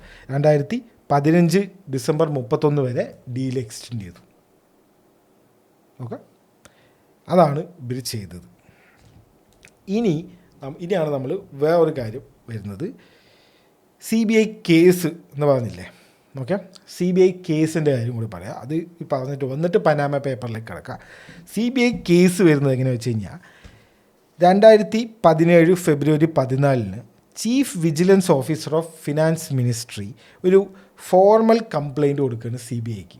എന്താണെന്ന് വെച്ച് കഴിഞ്ഞാൽ ഈ ഡെലറൂ ഫയൽസ് വഴിയിൽ എന്തോ ഒരു അപാകതയുണ്ട്, ഇവർക്ക് കൊടുത്തതിൽ കുറച്ച് പ്രശ്നങ്ങളുണ്ട് എന്നൊക്കെ പറഞ്ഞിട്ട്. ഓക്കെ, പ്രിലിമിനറി എൻക്വയറി 2018 നടക്കുകയാണ്. ഒഫീഷ്യൽ FIR ഇടുന്നത് ജനുവരി 10 2023 ഓക്കെ, ആരിനെയാണ് പിടിക്കുന്നത്? അരവിന്ദ് മായാറാമിനെയാണ് ആദ്യം അറസ്റ്റ് ചെയ്യുന്നത്. അറസ്റ്റ് ചെയ്യല്ല, അയാളെ പിടിച്ചിട്ട് ക്വസ്റ്റ്യൻ ചെയ്യലും അയാളുടെ വീട് പോയിട്ട് റെയ്ഡ് ചെയ്യലും എല്ലാം ചാർജ് ചെയ്യണം. അയാൾക്ക് മേലെ ഇട്ട ചാർജ് ക്രിമിനൽ കോൺസ്പിറസിയും ചീറ്റിങ്ങിനും. ഓക്കെ, രണ്ട് ദിവസം കഴിഞ്ഞിട്ട് ജനുവരി 10 2 ദിവസം കഴിഞ്ഞിട്ട് ഇയാളുടെ ഡൽഹിയിലും ജയ്പൂരിലുള്ള വീടൊക്കെ പിടിച്ച് റെയ്ഡും ചെയ്യണം. ഓക്കെ, പി ചിദംബരത്തിനെ റെയ്ഡ് ചെയ്തിട്ടില്ല. പി ചിദംബരത്തിൻ്റെ കേസ് വേറെ തന്നെ കേസാണ്. പുള്ളിയും ജയിലിൽ കിടന്നിട്ടുണ്ട്, തീഹാർ ജയിലിൽ പുള്ളി കിടന്നിട്ടുണ്ട്. പുള്ളിയുടെ കേസ് വേറെ തന്നെ കേസാണ്. INX മീഡിയ സ്കാമും എയർസെൽ മാക്സ് സ്കാമിലുമാണ് പുള്ളി ജയിലിൽ പോയിരിക്കുന്നത്. ഇതും ഒന്ന് ജസ്റ്റ് നോക്കിയിട്ട് പോവുക. ഈ പി ചിദംബരം എന്തിനാണ് ജയിലിൽ കിടന്നതെന്ന് ജസ്റ്റ് നോക്കിക്കഴിഞ്ഞാൽ നമുക്ക് ഇതിൻ്റെ ഒരു സംഭവം കിട്ടും. അതായത് ഒന്നുമില്ല, ഈ INX മീഡിയ എന്ന് പറഞ്ഞു കഴിഞ്ഞാൽ നമ്മുടെ ഈ പണ്ട് ഈ TV ഒക്കെ കാണുന്നവർക്കറിയാം. ഈ പണ്ടൊരു നല്ലൊരു മ്യൂസിക് ചാനലുണ്ട്, MTV പോലെ തന്നെ 9XO എന്നൊക്കെ പറഞ്ഞിട്ട്. ആ 9XO അങ്ങനെ കുറേ ചാനലുകളുണ്ട് ഇവരുടെ. അതുള്ള കമ്പനിയാണ് ഈ INX മീഡിയ എന്ന് പറയുന്നത്. ഇന്ദിരാണി മുഖർജി എന്ന് പറഞ്ഞിട്ടുള്ള ഒരു സ്ത്രീൻ്റെയാണ് ഈ ഒരു മീഡിയ കമ്പനി. ഓക്കെ, ഇന്ദിരാണി മുഖർജി ആണെങ്കിൽ ജയിലിലാണ്. അത് വേറെ ഒരു സീരിയസ് ആണ്. 2012 സ്വന്തം മകളിനെ, ഷീന ബോറ എന്ന് പറഞ്ഞിട്ടുള്ള മകളിനെ കൊന്ന കേസിൽ 2015 അറസ്റ്റ് ചെയ്തിട്ട് ഇന്ദിരാണി മുഖർജി ജയിലിലാണ്. ഇതിനെക്കുറിച്ച് കുറേ ഈ സിനിമയാണ്, ഡോക്യുമെൻ്ററി എന്തൊക്കെയുണ്ട്, ഭയങ്കര സംഭവമായിട്ടുള്ള കേസാണ്. ഇന്ദിരാണി മുഖർജി ആയിട്ട് ഒരു ഡീൽ ഉണ്ടാക്കുകയാണ് പോലീസുകാർ. 2018 ഒരു ഡീൽ ഉണ്ടാക്കുന്നു. നിങ്ങൾ ബ്രൈബ് കൊടുത്തതും നിങ്ങൾ ഈ കള്ളത്തരം ചെയ്തതൊക്കെ ഞങ്ങൾ പറയും, നിങ്ങളുടെ കേസിൽ എന്തെങ്കിലും ഇതാക്കി തരാമെന്ന് പറഞ്ഞിട്ട് അങ്ങനെ എന്തെങ്കിലും ഡീലായിരിക്കും കൊടുത്തത്. അവരാണ് കാർത്തി ചിദംബരത്തിൻ്റെ കാര്യം പറയുന്നത്.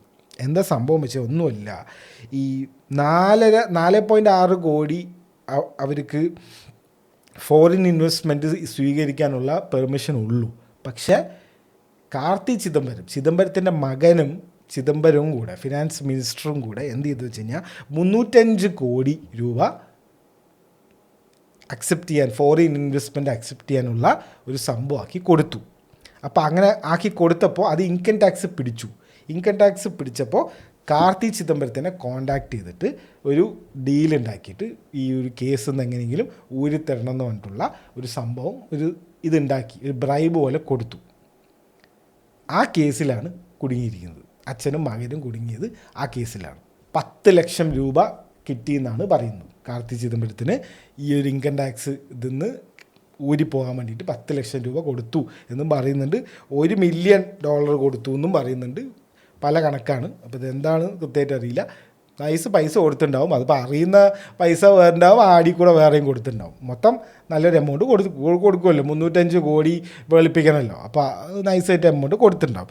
ഇനി എയർസെല്ലിൻ്റെ മാക്സിസ് സ്കാം എന്താ വെച്ച് കഴിഞ്ഞാൽ, മലേഷ്യൻ കമ്പനിയാണ് ഈ മാക്സിസ് എന്ന് പറഞ്ഞിട്ട്. അപ്പോൾ അവർക്ക് എയർസെല്ലിനെ മേടിക്കണം. 3500 കോടി രൂപയ്ക്കാണ് മേടിക്കുന്നത്. 600 കോടി വരെയുള്ള ഈ കമ്പനി അക്വിസേഷനെ ഫിനാൻസ് മിനിസ്റ്റർക്ക് അപ്രൂവൽ കൊടുക്കാൻ പറ്റുള്ളൂ. അതിനുശേഷം എന്ത് ചെയ്യുമെന്ന് വെച്ച് കഴിഞ്ഞാൽ PM-ൻ്റെ ക്യാബിനറ്റ് കമ്മിറ്റി അപ്രൂവ് ചെയ്യണം. ഇത്ര വലിയ എമൗണ്ടൊക്കെ ആയിട്ടുള്ള ഡീലൊക്കെ അപ്രൂവ് ആക്കാൻ വേണ്ടിയിട്ട്. ഇതിനെ ബൈപ്പാസ് ചെയ്തിട്ട് ഇവർ രണ്ടുപേരും കൂടെ ഒരു കളിയങ്ങോട്ട് കളിച്ചിട്ട് ഇതിനങ്ങോട്ട് അപ്രൂവ് ചെയ്ത് കൊടുത്തു. അതാണ് അടുത്ത സ്കാം. അതെങ്ങനെയാണ് കൊടുത്തതെന്ന് വെച്ച് കഴിഞ്ഞാൽ കാർത്തി ചിദംബരത്തിൻ്റെ കമ്പനിയിൽ ഈ മാക്സിസുകാരനെ കൊണ്ട് ഇൻവെസ്റ്റ് ചെയ്യിപ്പിച്ചു. മനസ്സിലാവുന്നുണ്ടാ? ഇപ്പോൾ ചെറുതായിട്ടൊരു പാറ്റേൺ കിട്ടിയിരുന്നുണ്ടാ. ഇല്ലെങ്കിൽ ഇനി ഇപ്പോൾ കിട്ടിക്കോളും. ഇനി കാർത്തി ചിദംബരത്തിൻ്റെ പുതിയൊരു കേസ് വന്നിട്ടുണ്ട് 2025 ചൈനീസ് വിസ സ്കാം എന്ന് പറഞ്ഞിട്ട്. അതിൽ 2011 ഈ പി ചിദംബരം ഹോം മിനിസ്റ്റർ ആയിരുന്നപ്പോൾ, ഫിനാൻസ് മിനിസ്റ്റർ 2013 ആയത്, അതിന് മുന്നേ ഹോം മിനിസ്റ്റർ ആയിരുന്നു. 50 ലക്ഷം ബ്രൈബ് മേടിച്ചിട്ടുണ്ട് കാർത്തി ചിദംബരം. എന്തിന്? 263 ചൈനീസ് സിറ്റിസൺസ്, ചൈനീസ് ആൾക്കാരിനെ പഞ്ചാബിലുള്ളൊരു പവർ പ്രോജക്റ്റിൽ വർക്ക് ചെയ്യിപ്പിക്കാൻ വേണ്ടിയിട്ട്, അവർക്ക് റിക്രൂട്ട് ചെയ്യാൻ വേണ്ടിയിട്ട്, ഇത്രയും ആൾക്കാരെ ഒന്ന് നൈസാക്കി കൊടുക്കാൻ വേണ്ടിയിട്ട് 50 ലക്ഷം രൂപ ബ്രൈബായിട്ട് മേടിച്ചു എന്നാണ് പുതിയ കേസ്. അച്ഛനും മകനും ജയിലിൽ കിടന്ന എത്ര ദിവസമാണെന്ന് ചോദിച്ചു കഴിഞ്ഞാൽ കാർത്തി ചിദംബരം 23 ദിവസം, പി ചിദംബരം 106 ദിവസം. അപ്പോൾ ഇപ്പോൾ ഇവരൊക്കെ എവിടെയാണ് ഉള്ളത് ചോദിച്ചു കഴിഞ്ഞാൽ രണ്ടുപേരും നമ്മുടെ പാർലമെൻറ്റിൽ തന്നെയുണ്ട്. കാർത്തി ചിദംബരം MP ആണ്, ഇപ്പോഴും ഇലക്ഷനൊക്കെ ജയിച്ച MP ആണ്. അച്ഛനാണെങ്കിൽ രാജ്യസഭയിൽ MP ആണ്. അവിടേക്ക് പോയിട്ടൊന്നുമില്ല, ഇവിടെ തന്നെ ഉണ്ട്, പവർ തന്നെ ഉണ്ട്. അപ്പോൾ these guys are acting like a middle man to several other companies. അതായത് കുറേ കമ്പനികൾക്ക് എന്തെങ്കിലും കാര്യം നടക്കണം എന്ന് പറഞ്ഞു കഴിഞ്ഞാൽ കാർത്തി ചിദംബരത്തിനെ കണ്ടു കഴിഞ്ഞാൽ കാര്യം നടക്കുമായിരുന്നു. 2011, 13 ആ കാലഘട്ടങ്ങളിൽ, 2014 വരെയുള്ള ആ ഒരു കാലഘട്ടത്തിൽ പി ചിദംബരം ഫിനാൻസ് മിനിസ്റ്ററും ഹോം മിനിസ്റ്ററൊക്കെ ആയിരുന്ന ആ ഒരു കാലഘട്ടത്തിൽ അതിനുള്ള 3 എവിഡൻസാണ് ഇപ്പോൾ ഇവിടെ പറഞ്ഞത്. ഇനി നമുക്ക് പോവാം പനാമ പേപ്പേഴ്സ്. ഈ പനാമ പേപ്പേഴ്സ് എന്ന് വെച്ചാൽ എന്താ വെച്ച് കഴിഞ്ഞാൽ, പനാമ എന്ന് പറഞ്ഞൊരു സ്ഥലം അറിയാലോ, ടാക്സ് ഹെവൻ എന്നുള്ള സംഭവമായിരുന്നു. അത് എങ്ങനെയാണെന്ന് വെച്ച് കഴിഞ്ഞാൽ നമുക്ക് ഷെൽ കമ്പനി, എല്ലാവർക്കും ഷെൽ കമ്പനി ഉണ്ടാവും. ഓക്കെ, ലീഗലാണോ എന്ന് ചോദിച്ചു കഴിഞ്ഞാൽ ലീഗലാണ്, എന്നാൽ ഇല്ലീഗലാണോ എന്ന് ചോദിച്ചു കഴിഞ്ഞാൽ ഇല്ലീഗലാണ്. അതൊരു ഗ്രേ ഏരിയ എന്ന് പറയും.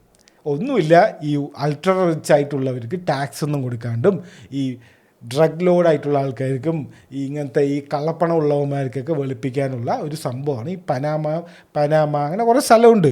പണ്ട് ഈ സ്വിറ്റ്സർലാൻഡിലൊക്കെ നടക്കുന്നതാണ്. ഇപ്പം അങ്ങനെ അവിടെ കുറച്ച് സ്ട്രിക്റ്റാണ്. ഈ പനാമ അങ്ങനെ കുറേ ടാക്സ് ഹെവൻ ആയിട്ടുള്ള ഇഷ്ടംപോലെ കുറേ സ്ഥലങ്ങളുണ്ട്, പെട്ടെന്ന് പേര് കിട്ടുന്നില്ല.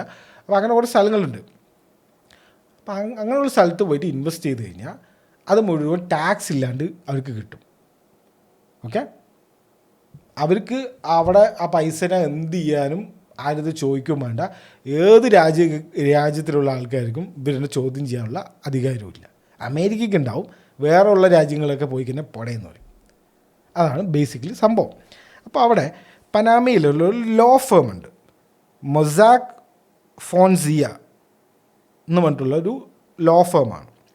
അതെന്താ വെച്ച് കഴിഞ്ഞാൽ ഈ എല്ലാ ഷെൽ കമ്പനിയും മാനേജ് ചെയ്യുന്നൊരു ലോ ഫേമാണ്. അതായത് ഇങ്ങനെ വെറുതെ പോയിട്ട് അവിടെ പോയിട്ട് എനിക്ക് അക്കൗണ്ട് തുടങ്ങണം പറഞ്ഞാൽ പറ്റില്ലല്ലോ. ഒരു ലോ ഫേം ഉണ്ടാകും, അവർ കുറേ പേപ്പർ വർക്ക് ചെയ്യണം, അങ്ങനെ കുറേ കാര്യങ്ങളൊക്കെ ഉണ്ട്. 11.5 മില്യൺ ഡോക്യുമെൻറ്റ്സ് ലീക്കായി. ഏത് ഈ മൊസാക് ഫൊൻസിയ എന്ന് പറഞ്ഞിട്ടുള്ള ഈ ലോ ഫേമിൽ നിന്ന് 11.5 മില്യൺ എപ്സ്റ്റീൻ്റെ ഡോക്യുമെൻറ്റ്സ് ഒക്കെ പോലെ 11.5 മില്യൺ ഡോക്യുമെൻറ്റ്സ് ലീക്കായി. അതാണ് ഈ പനാമ പേപ്പേഴ്സ് കൊണ്ട് 2016 ഈ കാര്യം നടക്കുന്നത്. അതായത് ലീക്കായി എന്ന് പറഞ്ഞു കഴിഞ്ഞാൽ ഇതിലുള്ള ആൾക്കാരുടെ പേരും ഇത് കാരണം ഉണ്ടായ കുറച്ച് പ്രശ്നങ്ങളും പറഞ്ഞുതരാം.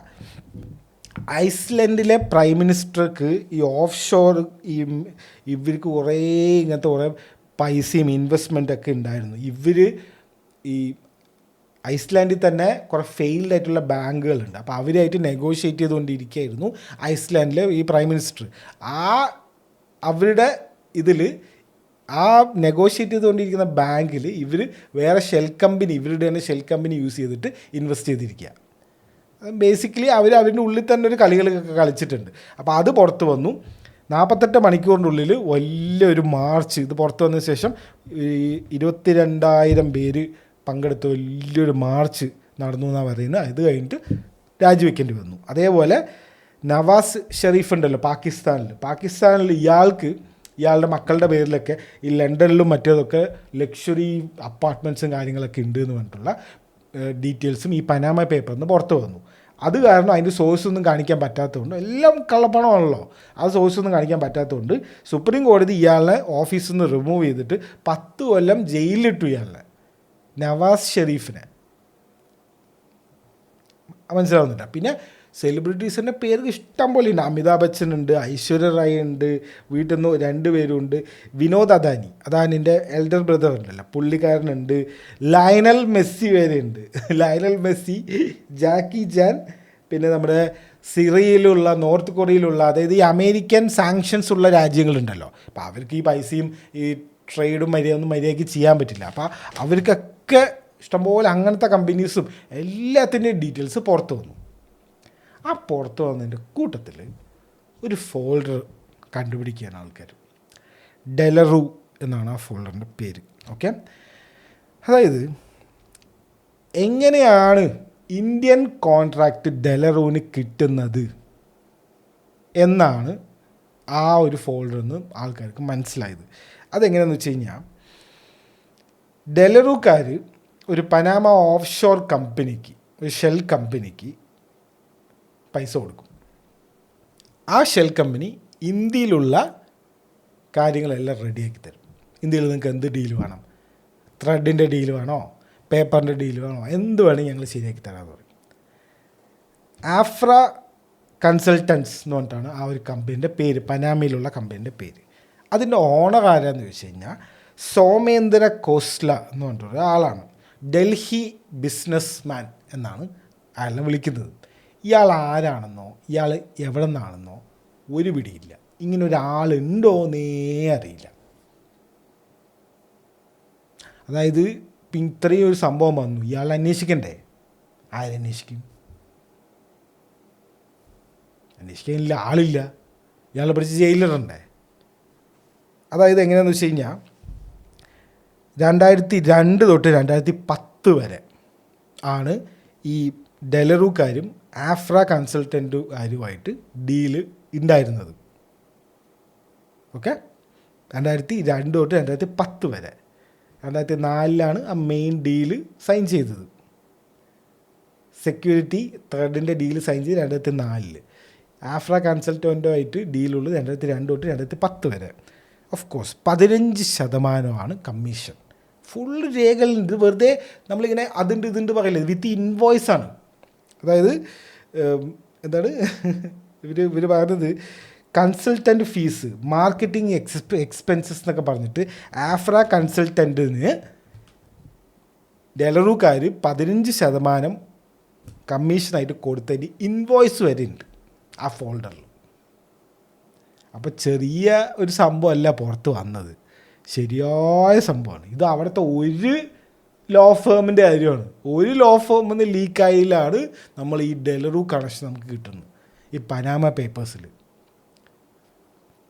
ഓക്കെ, അതായത് ഈ ഈ ഡിഫൻസ് കോൺട്രാക്റ്റിനും ഇങ്ങനത്തെ ഈ സെക്യൂരിറ്റി ബന്ധപ്പെട്ടൊരു കോൺട്രാക്റ്റിനൊന്നും മിഡിൽ മാൻ, ഈ ബ്രോക്കർ, അങ്ങനത്തെ ആൾക്കാരൊന്നും ഇടപെടില്ല എന്നാണ് പൊതുവെ പറയാറ്.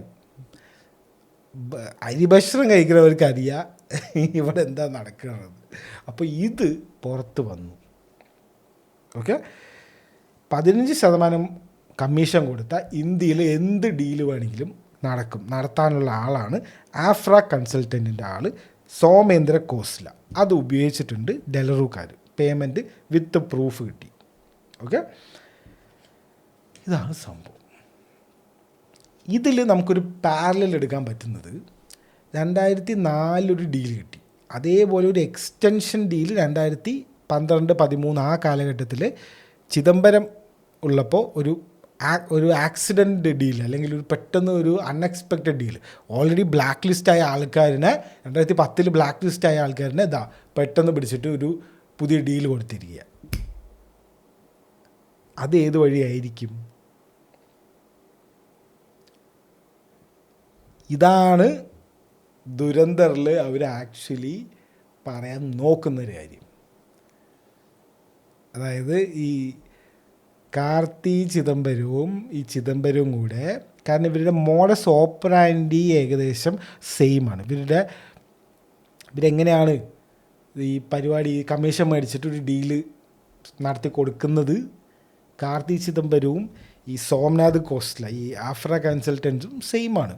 കമ്മീഷൻ മേടിക്കുന്നു, സാധനങ്ങൾ കൊടുക്കുന്നു. ഇതിൻ്റെ എക്സാമ്പിൾ ഇയാളിങ്ങനെ ചെയ്തിട്ടുണ്ട്. കാർത്തി ചിദംബരം ഇതിന് മുന്നേ വേറെ കുറേ ഡീലുകൾ ഇതുപോലെ ചെയ്തിട്ടുണ്ട്. അതിൻ്റെ എക്സാമ്പിളാണ് ഞാൻ ഇപ്പോൾ രണ്ടെണ്ണം പറഞ്ഞത്. അച്ഛനെ നിർത്തിയിട്ട് മകൻ പോയിട്ട് ഡീലൊക്കെ പിടിച്ചിട്ട് കമ്മീഷൻ എന്താന്നൊക്കെ പറഞ്ഞ് എല്ലാം ചെയ്തു തരാമെന്നൊക്കെ പറഞ്ഞിട്ട് ഇഷ്ടംപോലെ ഡീലുകൾ നടത്തിയിട്ടുണ്ട്. അതിൽ 2-3 പുറത്ത് വന്നിട്ടുണ്ട്. അത് കാരണമാണ് ഇവർ 23 ദിവസം ജയിലിൽ കിടന്നത്. ഇത് പ്രൂവ് ചെയ്യാനോ ഒന്നും പറ്റില്ല. ഇതാണ് സംഭവം. അപ്പോൾ ഈ സോമനാഥ് ഖോസ്ല ആരാന്നും അറിയില്ല, ഡൽഹി ബിസിനസ് മാൻ ആണെന്ന് പറയുന്നുണ്ട്. അങ്ങനെ ഒരാളുണ്ടോയെന്നേ അറിയില്ല. മൊത്തത്തിൽ ഇത് സീനാണ്. അപ്പോൾ നമുക്കൊരു സ്വാഭാവികമായിട്ടൊരു ചോദ്യം വരും. ഡീമോണിറ്റൈസേഷൻ ചെയ്തോട്ടെ, അത് വേറെ കാര്യം. ഇപ്പോൾ BJP ഗവൺമെൻറ്റിന് അറിയാമെന്നുണ്ടെങ്കിൽ, അല്ലെങ്കിൽ ഇവർക്ക് എന്താ പറയുക, ഇപ്പോഴുള്ള ഗവൺമെൻറ് മോദി ഗവൺമെൻറ്റിന് ഇതൊക്കെ ഈ അനുചിതറിന് വരെ അറിയണു. അപ്പോൾ ഇവർക്കിത് അറിയാമെന്നുണ്ടെങ്കിൽ എന്നാൽ പിന്നെ ഇവരെ പിടിച്ച് ജയിലിലിട്ടൂടെ, അല്ലെങ്കിൽ പിന്നെ ഇങ്ങനെ ഒരു കേസിൽ കുടുക്കിക്കൂടെ. അവിടെയാണ് വേറെയും, അതായത് ഇതൊരു പാൻഡോറ ബോക്സാണ്. ഈ പനാമയിലൊന്നും തൊടാൻ പറ്റില്ല. അവിടെ തൊട്ട് എഴുതണ്ടല്ലോ, എല്ലാവരും കുടുക്കും. അതാണ് ഇവരുടെയൊക്കെ ധൈര്യം. അതായത് ഇതിപ്പോൾ ഈ പനാമ പേപ്പേഴ്സിൽ എങ്ങനെയൊക്കെയോ ലീക്കായി, ഇപ്പോൾ ഇവിടുത്തെ ഇങ്ങനെ കുറേ വന്നതുകൊണ്ട് ഇങ്ങനെ അങ്ങ് ഒരു കാര്യം നമുക്ക് ഇന്ന ആൾക്ക് ഇവർ കൊടുത്തു എന്നുള്ള കാര്യം നമുക്ക് പറയാൻ പറ്റുന്നു. അല്ലെങ്കിൽ ഒരാൾ വന്നിട്ട് ഇതൊക്കെ ഇപ്പോൾ കമ്മീഷൻ കൊടുത്തിട്ട് ആണ് പറഞ്ഞ ഏതറായി പ്രാന്തൻ, ഏതറായി കോൺസ്പിരസി പറയുന്നവൻ ഇറങ്ങി പോടാ എന്നുകൊണ്ട് പറയും. അത്രേ ഉള്ളൂ. അപ്പോൾ ഇപ്പോൾ ഇതിനൊരു കൗണ്ടർ പറയാം. ഇതിപ്പോൾ ഇങ്ങനെ ഇയാൾ ഈ പി ചിദംബരവും മകനും കൂടെ ഇത് പാകിസ്ഥാനും ഇവരായിട്ടൊക്കെ ഡീലുണ്ടാക്കി, ഡെലറും പാകിസ്ഥാനും ഒക്കെ ആയിട്ട് ഡീലുണ്ടാക്കി. ഇതിലിപ്പോൾ പാകിസ്ഥാനുമായിട്ട് ഡയറക്റ്റ് ഡീലുണ്ടാക്കി അങ്ങനെയൊന്നും ഇതിലുമില്ല. ഈ ഡെലറുമായിട്ട് ഡീലുണ്ടാക്കി. ഇനിയിപ്പോൾ ഡെലറും ഇവരുമായിട്ട് ഡീലുണ്ടാക്കിയോ അതൊന്നും നമുക്കറിയില്ല. അപ്പോൾ അതിൻ്റെ ഒരു അസംഷനാണ് ദുരന്തറിൽ ആക്ച്വലി അവർ പറയുന്നത്. നമ്മുടെ ഈ പ്ലേറ്റും നമ്മുടെ ഡിസൈനും പാകിസ്ഥാനിലേക്ക് നേരിട്ട് എത്തിച്ചു, അവരതിനെ കള്ളപ്പണം അടിച്ചു, അത് നമ്മുടെ എക്കണോമിനെ ഡീസ്റ്റെബിലൈസ് ചെയ്യാൻ ഉപയോഗിച്ചു എന്നാണ് അതിൽ വരുന്ന ഒരു അക്യൂസേഷൻ. ഇത് ഫോർമലായിട്ട് ഇൻവെസ്റ്റിഗേറ്റ് ചെയ്യാൻ പറ്റില്ല എന്നുള്ള എൻ്റെ ഒരു കോൺസെപ്റ്റ്, അല്ലെങ്കിൽ എൻ്റെ ഒരു സംഭവം എന്താ വെച്ച് കഴിഞ്ഞാൽ, ഇത് അന്വേഷിക്കാൻ പോയി കഴിഞ്ഞാൽ എല്ലാവരും കുടുങ്ങും. എല്ലാവരും കുടുങ്ങും. അതിപ്പോൾ അംബാനി ആയാലും അദാനി ആയാലും മോദി ആയാലും രാഹുൽ ഗാന്ധി ആയാലും പ്രിയങ്ക ഗാന്ധി ആയാലും, ഇനിയിപ്പോൾ വേറെ ആരാണ് അവിടെ ഉള്ളത്, ശശി തരൂർ, ആരായാലും. കാരണം ഇതൊരു കോമൺ പ്രാക്ടീസാണ്. ഈ അൾട്രാ റിച്ച് എന്ന് പറഞ്ഞിട്ടുള്ള അവർ വേറെ തന്നെ ഒരു ടീമുകളാണ്. അവർക്ക് ഇങ്ങനെ പനാമ, മറ്റേത് മറിച്ചതുപോലത്തെ സ്ഥലങ്ങളിൽ ഇങ്ങനെ കുറേ ഓഫ് ഷോർ ഷെൽ അക്കൗണ്ട്സ് ഉണ്ടാവും. അതിൽ വെച്ചിട്ട് അവർ ബിസിനസ്സൊക്കെ അവർ അവിടെ രജിസ്റ്റർ ചെയ്തിട്ട് നടത്തണമുണ്ട്. അവർക്ക് എന്താണ് ടാക്സ് കൊടുക്കണ്ട. അപ്പോൾ ഇത് എല്ലാവരും ചെയ്യുന്ന ഒരു കാര്യമാണ്. അപ്പോൾ നമ്മൾ ഇതിൽ അന്വേഷിച്ച് പോയി കഴിഞ്ഞാൽ അവിടെ എത്തിക്കഴിഞ്ഞാൽ സ്റ്റക്കാവും. അതാണ് സംഭവം എന്ന് എനിക്ക് തോന്നുന്നത്. കാരണം ഇത് ഇങ്ങനെ ഈ ഒരു സംഭവം ഈ വീഡിയോ ഇങ്ങനത്തെ കുറേ വീഡിയോ 2-3 പേരൊക്കെ ചെയ്തിട്ടുണ്ട്. ദുരാട്ടി തന്നെ ചോദിക്കുന്നുണ്ട്, എന്നാൽ പിന്നെ നിങ്ങളുടെ മോദി ഗവൺമെൻറ്റിനെ പോയി അറസ്റ്റ് ചെയ്തുകൂടെ, ഇങ്ങനെ ഒരു അച്ഛനും മകനും കൊണ്ട് ഈ നമ്മുടെ ഈ പ്ലേറ്റ്സൊക്കെ ശത്രു രാജ്യത്തിന് വിറ്റിട്ടുണ്ടെങ്കിൽ നിങ്ങൾക്കത് അറിയാമെന്നുണ്ടെങ്കിൽ പോയി അറസ്റ്റ് ചെയ്തുകൂടെ എന്ന് ചോദിക്കുന്നുണ്ട്. അറസ്റ്റ് ചെയ്യാൻ പറ്റില്ല. കാരണം ഇവരിതുപോലെ ഡീലുണ്ടാക്കി ഇപ്പോൾ ഇവരുടെ മണി സോഴ്സ് കാണിക്കേണ്ടി വരും. ആ മണി സോഴ്സിലേക്ക് പോകുമ്പോൾ അവിടെ ആയിരിക്കും ഇവർക്ക് എല്ലാവർക്കും അക്കൗണ്ട്. കാരണം ഇവർ ഈ ഫൈറ്റ് ചെയ്യുന്നതും ഇവർ അടി കൂടുന്നതൊക്കെ ഈ ആൾക്കാരെയൊക്കെ ഒന്ന് ബോധിപ്പിക്കാനാണ്. ആക്ച്വലി എവ്രിബഡി ഈസ് വേർഷിപ്പിംഗ്, അല്ലെങ്കിൽ എവ്രിബഡി ഹാവ് ദാറ്റ് മണി. അവർക്ക് എന്താ വേണ്ടത്? ആ പൈസ അത് അവർക്ക് സേഫാക്കണം. അപ്പോൾ ഇതിൻ്റെ പിന്നാലെ പോയി കഴിഞ്ഞാൽ എല്ലാവരും കുടുങ്ങും. അത്രേ ഉള്ളൂ, സിമ്പിൾ. പ്രത്യയശാസ്ത്രം, എൻ്റെ പാർട്ടി നിൻ്റെ പാർട്ടി എന്നൊക്കെ ഈ താഴെയുള്ള ആൾക്കാർക്കേ ഉള്ളൂ. മേലുള്ളവരൊക്കെ സുഖമായിട്ട് അവർക്കൊക്കെ നീ ഏത് ലോ ഫേമ യൂസ് ചെയ്യുന്നത്? ഇതാണോ? ഓക്കെ, ഞാൻ ഇതാണ്. നമുക്ക് അയാൾ എത്ര കമ്മീഷൻ മേടിക്കണോ? കൊള്ളാമല്ലോ, ഞാൻ എന്നാൽ അവിടേക്ക് തരാം. അങ്ങനെയാണ് അവർ വേറെ രീതിയിൽ. പക്ഷെ പുറമെ മറ്റേ നീ ഇത് എന്നൊക്കെ പറഞ്ഞിട്ട് പറയുമെങ്കിലും basically these guys are all like, അതാണ്, അത്രേ ഉള്ളൂ. ഇത് നമുക്കിത് നമുക്കിങ്ങനെ പറയുമ്പോൾ അങ്ങനെയൊക്കെ ഉണ്ടാവുമോ എന്നൊക്കെ തോന്നും. ഒന്നുമില്ല തന്നെ. അതുകൊണ്ടാണ് പിടിക്കാത്തത്. എന്നാൽ പിന്നെ ഇവർക്കിപ്പോൾ സിമ്പിളായിട്ടൊരു കോൺഗ്രസ് ഒരു അടി കൊടുക്കണമെന്നുണ്ടെങ്കിൽ ഈ ഒരു സംഭവം കൂടെ തെളിയിച്ചൂടെ? എന്നോട് ചെയ്യുന്നില്ല. അത്രേ ഉള്ളൂ. അപ്പോൾ പിന്നെ നമുക്ക് ഈ CBI കേസിലേക്കൊന്ന് മടങ്ങി വന്നു കഴിഞ്ഞാൽ, ഈ ചെയിൻ ഓഫ് കമാൻഡ് ഉണ്ടല്ലോ, അതായത് ഈ അരവിന്ദ് മായാറാമിനെ മാത്രമാണ് ഈ CBI ഇപ്പോൾ റെയ്ഡൊക്കെ ചെയ്തിട്ട് ഈ 2023 ഈ കേസ് അന്ന് കൊടുത്ത കേസ് ഇപ്പോൾ എടുത്തപ്പോൾ ഇവർ മെയിനായിട്ട് ഫോക്കസ് ചെയ്തത്. ഓക്കെ, അതായത് മേ ബി ഇവർ ആ ചെയിൻ ഓഫ് കമാൻഡിലേക്ക് പിടിക്കാനായിരിക്കും. അതായത് അരവിന്ദ് മായാറാം വഴി കാർത്തി വഴി P ചിദംബരം അങ്ങനെ പിടിക്കാനായിരിക്കും എന്ന് പറയുന്നവരും ഉണ്ട്. Okay, gateway to the finance minister ആയതുകൊണ്ട്. അപ്പോൾ ഇതൊക്കെ അൺഡു ചെയ്യാനാണ്, അല്ലെങ്കിൽ ഇതൊക്കെ നള്ളിഫൈ ചെയ്യാനാണ് ഡിമോണിറ്റൈസേഷൻ എന്നാണ് ആസ് ഒരു പാറ്റേൺ. ഇങ്ങനൊരു പാറ്റേൺ ഉണ്ടെങ്കിൽ, ഇതിങ്ങനെ ഉണ്ട്, ഇവർ അങ്ങനെ ചെയ്തു എന്ന് നമുക്ക് പറയാൻ പറ്റില്ല. നമുക്ക് ഇവർ ഓൾറെഡി ചെയ്ത കാര്യങ്ങൾ പാസ്റ്റിലെ ഡെലറോ കാര്യം ചെയ്തതും കാർത്തി ചിദംബരം കാര്യം ചെയ്തതും ഈ പനാമ പേപ്പേഴ്സിലുള്ളതും ഈ CBIൻ്റെ റിപ്പോർട്ടും ഇതെല്ലാം കൂടെ ചേർത്ത് വായിക്കുമ്പോൾ നമുക്കൊരു കാര്യം മനസ്സിലാവും. അത് ചിലപ്പോൾ ശരിയായിരിക്കും, തെറ്റായിരിക്കും. അത് ഓരോരുത്തർക്ക് മനസ്സിലാവണ പോലെ. ഇന്നത്തെ തെറ്റുകളാണ് നാളത്തെ ശരി. അതുകൂടെ ആലോചിക്കണം. പിന്നെ ഈ അരവിന്ദ് മായാറാമിൻ്റെ കാര്യം കൂടെ ഒന്ന് ജസ്റ്റ് നോക്കിക്കഴിഞ്ഞാൽ, പുള്ളി 2014 മോദി ഗവൺമെൻറ് വന്നപ്പോൾ മോദി ഗവൺമെൻറ് ആദ്യം ഇയാളെ ഫിനാൻസ് സെക്രട്ടറിയിൽ നിന്ന് പുറത്താക്കി. നേരെ ഇയാളെ ടൂറിസം മിനിസ്ട്രിയിലേക്ക് ഇട്ടു. ടൂറിസം മിനിസ്ട്രിയിൽ 2 ആഴ്ച നിന്നുള്ളൂ. മൈനോറിറ്റി അഫയേഴ്സിലേക്ക് ഇട്ടു. ഓക്കെ, 2015 മോദി ഗവൺമെൻറ് കയറി ഒരു കൊല്ലം കഴിയുമ്പോഴേക്കും പുള്ളി റിസൈനും ചെയ്തു IAS എന്ന്. ഇത് ശരിയായ കോൺഗ്രസിൻ്റെ ആളാണ്. ഇയാൾ എന്നിട്ട് നേരെ പോയത് എവിടേക്കാന്ന് വെച്ച് കഴിഞ്ഞാൽ 2018 നമ്മുടെ രാജസ്ഥാൻ ഗവൺമെൻറ് കോൺഗ്രസ് ജയിച്ചിട്ടുണ്ടായിരുന്നു.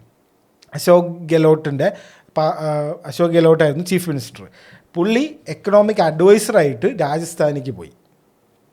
ഓക്കെ, എന്നിട്ട് അവിടെ vice chairman of Rajasthan economic transformation advisory council എന്ന് പറഞ്ഞിട്ടുള്ള കൗൺസിലിൻ്റെ ഹെഡായിട്ട് പുള്ളി അരവിന്ദ് മായാറാം വർക്ക് ചെയ്തു. ഏതുവരെ വർക്ക് ചെയ്തു? കോൺഗ്രസ് തോൽക്കുന്ന വരെ വർക്ക് ചെയ്തു. 2023 കോൺഗ്രസ് തോൽക്കുകയും ചെയ്തു. അതോടെ അരവിന്ദ് മായാറാം അവിടുന്ന് റിമൂവായി, പുതിയ ഗവൺമെൻറ് വന്നു, BJP ഗവൺമെൻറ് വന്നു, ഇവർ പോയി. അതേ 2023 റെയ്ഡും നടന്നു. ഇതാണ് സംഭവം. ഇതാണ് ദുരന്തറിലെ കോൺസ്പിരസിൻ്റെ പിന്നാലെ പോയപ്പോൾ എനിക്ക് വെറുതെ ഒരു ബേസിക് റിസർച്ച് നടത്തിയപ്പോൾ തന്നെ, റിസർച്ചൊന്നുമില്ല, ഒരു ബേസിക് കുറേ കാര്യങ്ങളൊക്കെ എടുത്തപ്പോൾ തന്നെ മനസ്സിലായ കുറച്ച് കാര്യങ്ങൾ. Everything it's looking suspicious. അതായത് ഇതിൽ ഒരു കാര്യം പോലും ഇല്ല അങ്ങനെയൊക്കെ ചെയ്യുമെന്ന് പറയും. ചെയ്തതിന് പ്രൂഫുണ്ട്. ഒരാൾ പണ്ടൊരു കാര്യം ചെയ്യും. ഇപ്പോൾ എപ്സ്റ്റീന് പണ്ട് ഒരാളെ പീഡിപ്പിച്ചിട്ടുണ്ട്, അതുകൊണ്ട് ഇയാൾ ഇനിയും പീഡിപ്പിക്കും, ഉറപ്പാണ്. ഇയാൾ ആദ്യം അറസ്റ്റ് ചെയ്തിട്ടുണ്ടായിരുന്നു, അത് കഴിഞ്ഞ് വിട്ടു, വീണ്ടും ഇയാൾ പീഡിപ്പിച്ചു. സിമ്പിൾ. ഡിഡിയുടെ കേസ് എടുത്തോ. ഡിഡി ആദ്യം ഫ്രീക്ക് ഓഫ് നടത്തിയിട്ടുണ്ടായിരുന്നു, അതിനുശേഷം ഇയാളുടെ പോലീസുകാർ നോക്കി നിൽക്കുമ്പോൾ, പോലീസുകാർ ഇയാളുടെ ബിൽഡിങ്ങിൻ്റെ ചുറ്റും നിൽക്കുമ്പോൾ പോലും ഇയാൾ ബേബി ഓയിലും ഫ്രീക്ക് ഓഫിൻ്റെ പിന്നാലെയാണ് ഇയാൾ. അപ്പോൾ അതാണ്, അതായത് അവർക്ക് അതൊന്ന് വിട്ടു വരാൻ പറ്റില്ല. അതൊക്കെ ഒരു സിസ്റ്റമാണ്. അപ്പോൾ എന്താണ്, ഇപ്പോൾ ഏത് പോർട്ടാണ് അല്ലെങ്കിൽ ഏത് മേജർ എയർപോർട്ടാണ് അദാനിൻ്റെ അല്ലാത്തത്? ഏതാണ്? എനിക്കറിയില്ല. എല്ലാ മേജർ പോർട്ടും ഗുജറാത്തും നമ്മുടെ വിഴിഞ്ഞും എല്ലാം അദാനിൻ്റെ കയ്യിൽ തന്നെ. എയർപോർട്ടും മുംബൈ എയർപോർട്ടും, നവി മുംബൈ എയർപോർട്ട്, അങ്ങനെ എന്തോ ഒരു പുതിയ എയർപോർട്ടൊക്കെ വരുന്നത്, അതും അതതിൻ്റെ തന്നെ. ഗുജറാത്ത് മാഫിയാണ് ഇപ്പം എല്ലാം കൺട്രോൾ ചെയ്യുന്നത്. ധാരാവിയിലും എന്തോ അദാനിക്ക് എന്തോ കൊടുക്കുന്നുണ്ട്, 1 രൂപയ്ക്ക് എന്തോ ബീഹാറിൽ സ്ഥലം കൊടുത്തു, ഇതൊക്കെ തന്നെ. അപ്പോൾ ഇതിൻ്റെ പിന്നാലെ പോയി കഴിഞ്ഞാൽ ഇങ്ങനെ കമ്മീഷനും അതും ഇതും ഒക്കെ ഉണ്ടാവും. ഇപ്പൊക്കെ പിന്നെ ടെക്നോളജി ഉണ്ട്. ഇപ്പോൾ ഈ ബിറ്റ് കോയിനിൽ വെച്ച് അയച്ചാൽ മതി, ഒരാൾക്ക് ഒന്നും അറിയണ്ട. പണ്ട് അതൊന്നും ഇല്ലാത്തതുകൊണ്ടുള്ള പ്രശ്നങ്ങളാണ്. ഇപ്പം മുഴുവൻ ബിറ്റ് കോയിൻ ആയിരിക്കുന്നതാണ് എൻ്റെ ഒരു, ഈ കമ്മീഷനും മറ്റേതൊക്കെ കൊടുക്കുന്നത് എല്ലാം ഈ ബിറ്റ് കോയിൻ വഴിയായിരിക്കുന്നതാണ് എൻ്റെ ഒരു ഇത്. അതുകൊണ്ട് തന്നെയാണ് ഇതിനൊക്കെ ഇത്രയും വിലയും കയറുന്നത്. നിങ്ങളെന്താ വിചാരിക്കുന്നത്, ഈ 4-5 പിള്ളേർ ഈ ട്രേഡിങ്ങും ഇതൊക്കെ ചെയ്യണതുകൊണ്ടാണ് ഇതൊക്കെ ഇത്രയും വില കൂടുന്നത്? അല്ല, ഇതൊക്കെ ഇങ്ങനെ ബിഗ് ഇൻവെസ്റ്റ്മെൻറ്റ്സും ട്രാൻസാക്ഷൻസും അവർ അതിൽ ഹോൾഡ് ചെയ്യുന്നതുകൊണ്ടാണ് ഈ ഒരു ഇതിൻ്റെ വാല്യൂ കൂടുന്നത്. Simple as that. കാരണം ട്രേസ് ചെയ്യാൻ പറ്റില്ലല്ലോ. പണ്ട് ഇതൊക്കെ ട്രേസ് ചെയ്യുന്നത് ഈ ഇൻവോയ്സും ഈ പണ്ടാരൊക്കെ ഉള്ളതുകൊണ്ടാണ്.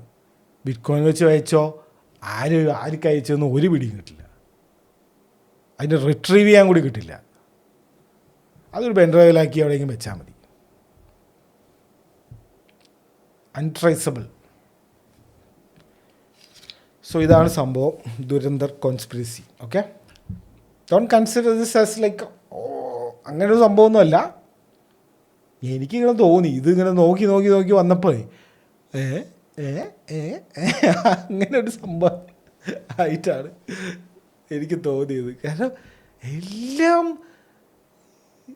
ഉഡായിപ്പ്. ഇവർ ഒരു ഉഡായിപ്പ് ചെയ്യും, അതിനെ അത് അതേ ഒരു സംഭവം, ഒരു സൈക്കിൾ വരും, പിന്നെ അത് അടുത്ത ഉഡായിപ്പ്, പിന്നെ അതിൻ്റെ സൈക്കിള് തന്നെ. So that's it for this weeks video. Okay, C.